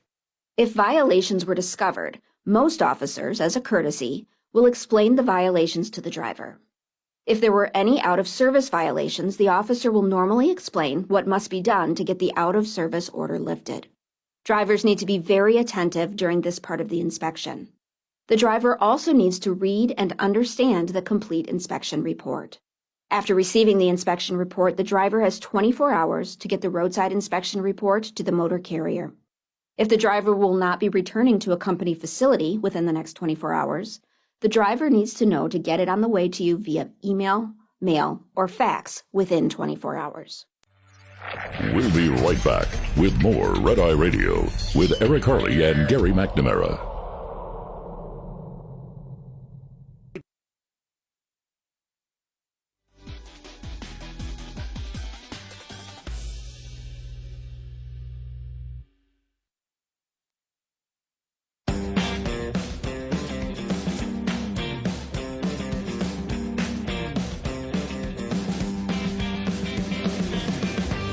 You're listening to Red Eye Radio from the Uniden America Studios.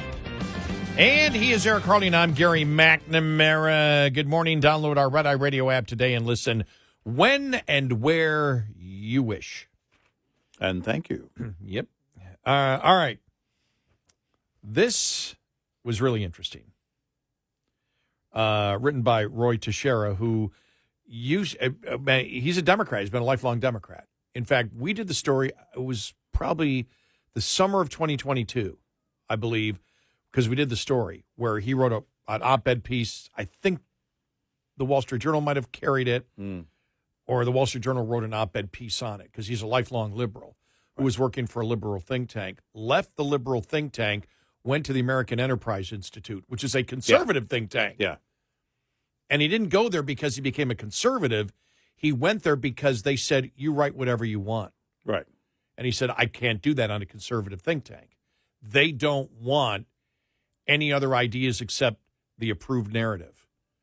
And so he also has his website where he puts out a lot of stuff called The Liberal Patriot. And he has this here, why can't Biden move to the center? He said, why can't Biden move to the center decisively, thereby enhancing his chances of beating Trump in November? You'd think something like this would be in order now, given how dreadful the polls currently look for Biden. In the RCP running average in trial heats, he is behind Trump by a little under 4 points. By comparison, at this point in the 2020 campaign, Biden was ahead of Trump by over 5 points. And in 2016, Clinton at this point was ahead of Trump by around 3 points. More bad news.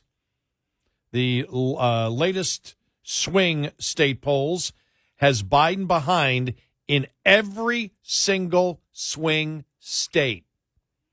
The morning consult release has Biden behind Trump by 10 points in North Carolina, 8 points in Georgia and Nevada, 5 points in Michigan and Wisconsin, 3 points in Arizona and Pennsylvania.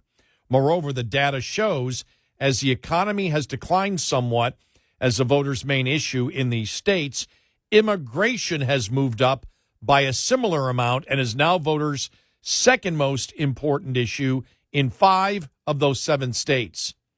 And Trump is preferred over Biden by wide margins on the immigration issue in each of these states.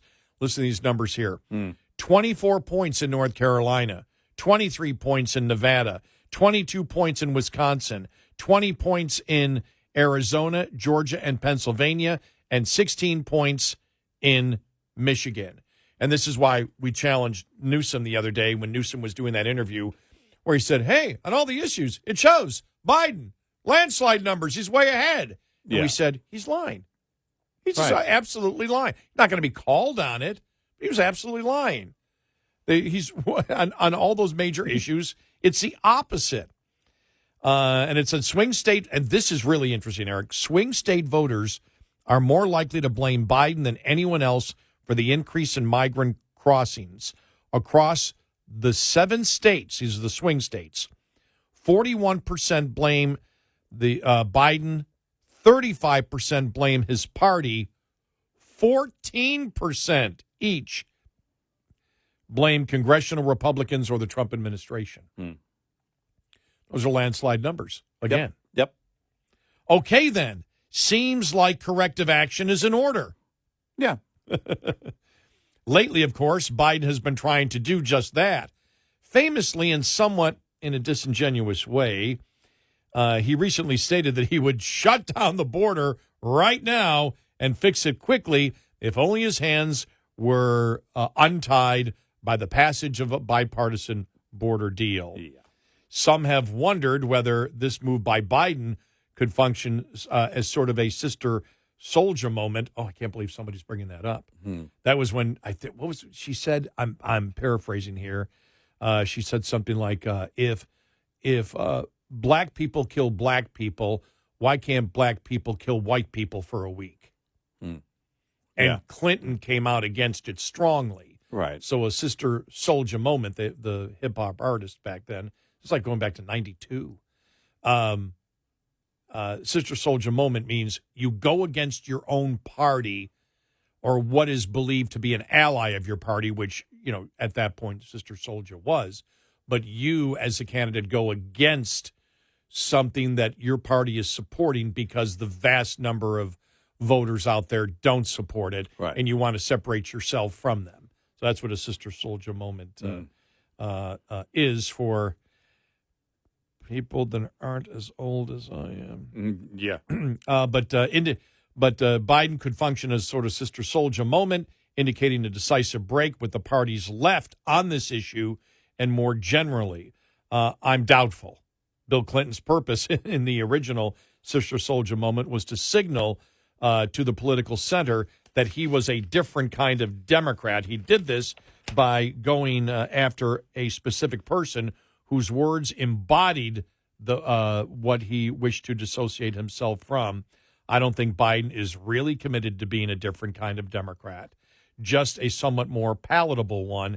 And I don't think he really wants to go after some specific person or group to forcibly disassociate himself from, quasi-open border views in and around the Democratic Party. So this is a Democrat who understands that this is the thing. You've got more Democrats than ever that have come out and are making the exact same arguments we're making. And that's why if, ever get a response, look, you guys are just so partisan. Not really. There's more Democrats now that are promoting exactly what we feel. What he said there, that's something you would get from any Republican, is it not? No, I mean, that's it. It's, I think it's pretty much a complete breakdown. And, I was kind of wondering this yesterday. We start seeing the things, I don't know if you've been following along with Dr. Drew. Yeah, you told me, though. Dr. Drew, and it's really popped up recently on, like, his podcast and social media posts. And it's like, well, wait a minute. When did Dr. Drew change? Because, I don't know. He seemed to be neutral before. He would just stay in his wheelhouse on the things that he deals with, addiction and things like that. But he's been more vocal on, like, the mainstream media and everything else. And it's like, whoa, is he just now becoming more vocal, or is he becoming more of a critical thinker? Well, then I saw a post, and it was somebody who said that Dr. Drew credited RFK Jr. with his new, basically way of thinking and being, and his mind opening up to what's going on about how the media covers things. Keep in mind, he's been a prominent player in the media for a while. And again, most of it has been in, behavioral things, an addiction specialist and that kind of thing. But I thought to myself, really? It took RFK Jr. for you to open your eyes? But then I started wondering, all right, you see things like Fetterman and certain issues that Fetterman, where he's been against his own party.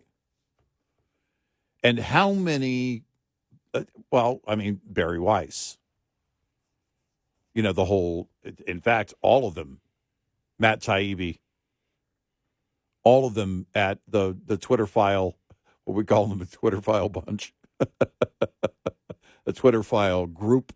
Mm-hmm. All of those, former liberals.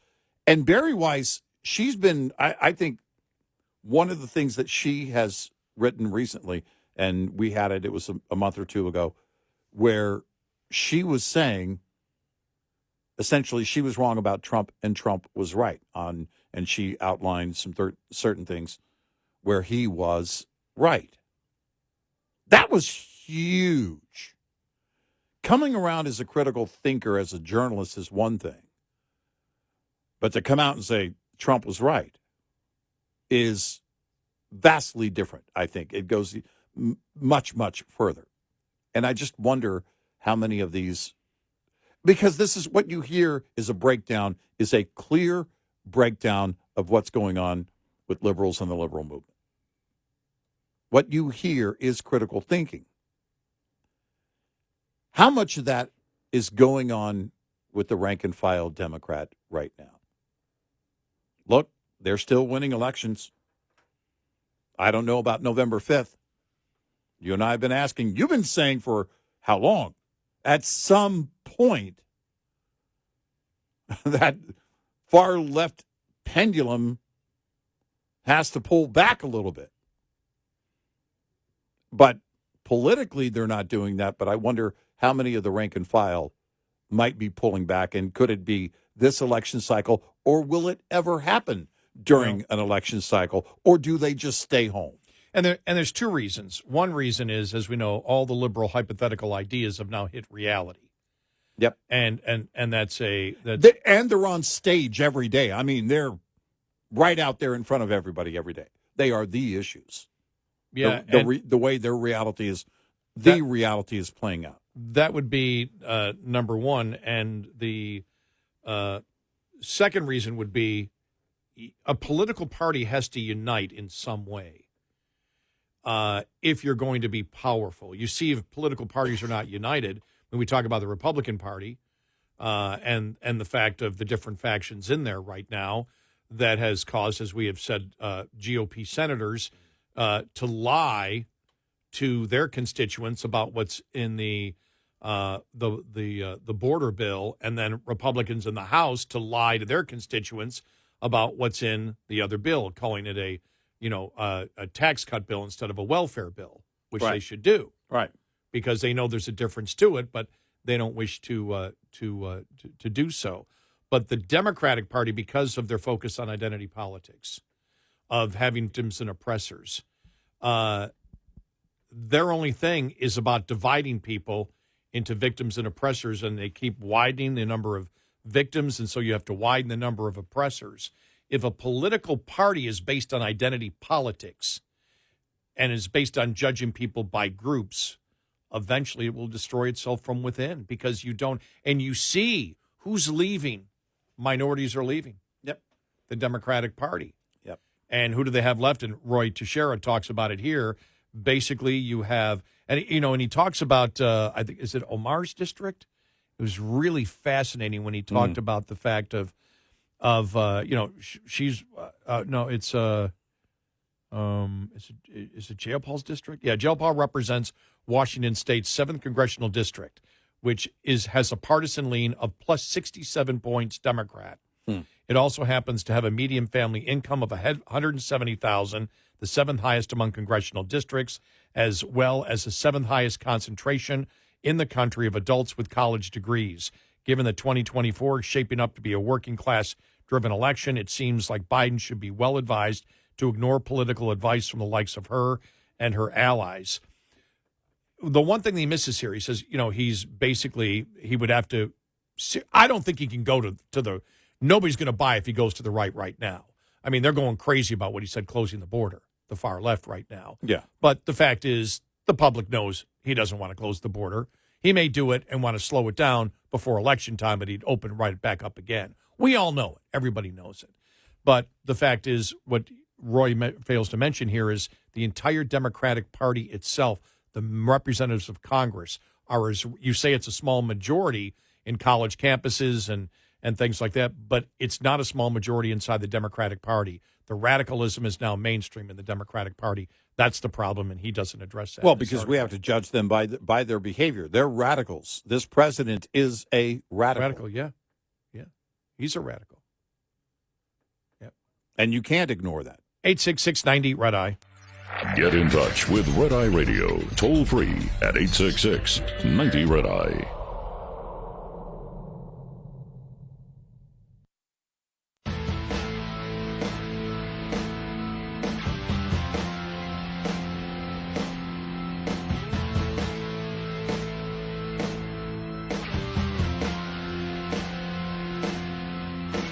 It's Red Eye Radio. He's Eric Carly, and I'm Gary McNamara. I just found this in his article, Roy Teixeira, that I was reading from his website, The Liberal Patriot. He's probably more of a traditional Democrat, old school Democrat, who's just looks at today's Democratic Party and goes, what in the hell?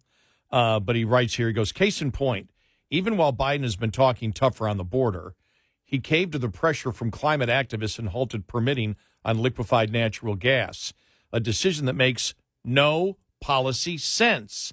This does not exactly scream independence from the party's left and their unending demands that their policies, even if unpopular and impractical, should be Democrats' priority. Biden should instead heed the words of a veteran Democratic pollster, Stan Greenberg, who recently wrote in an op-ed article titled, Joe Biden will have to dump the elite if he wants to beat Trump.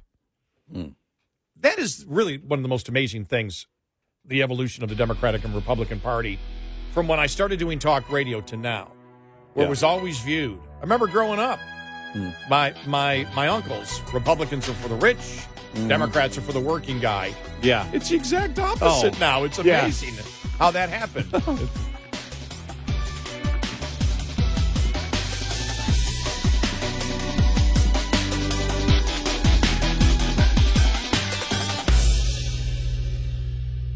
This is Red Eye Radio on Westwood One.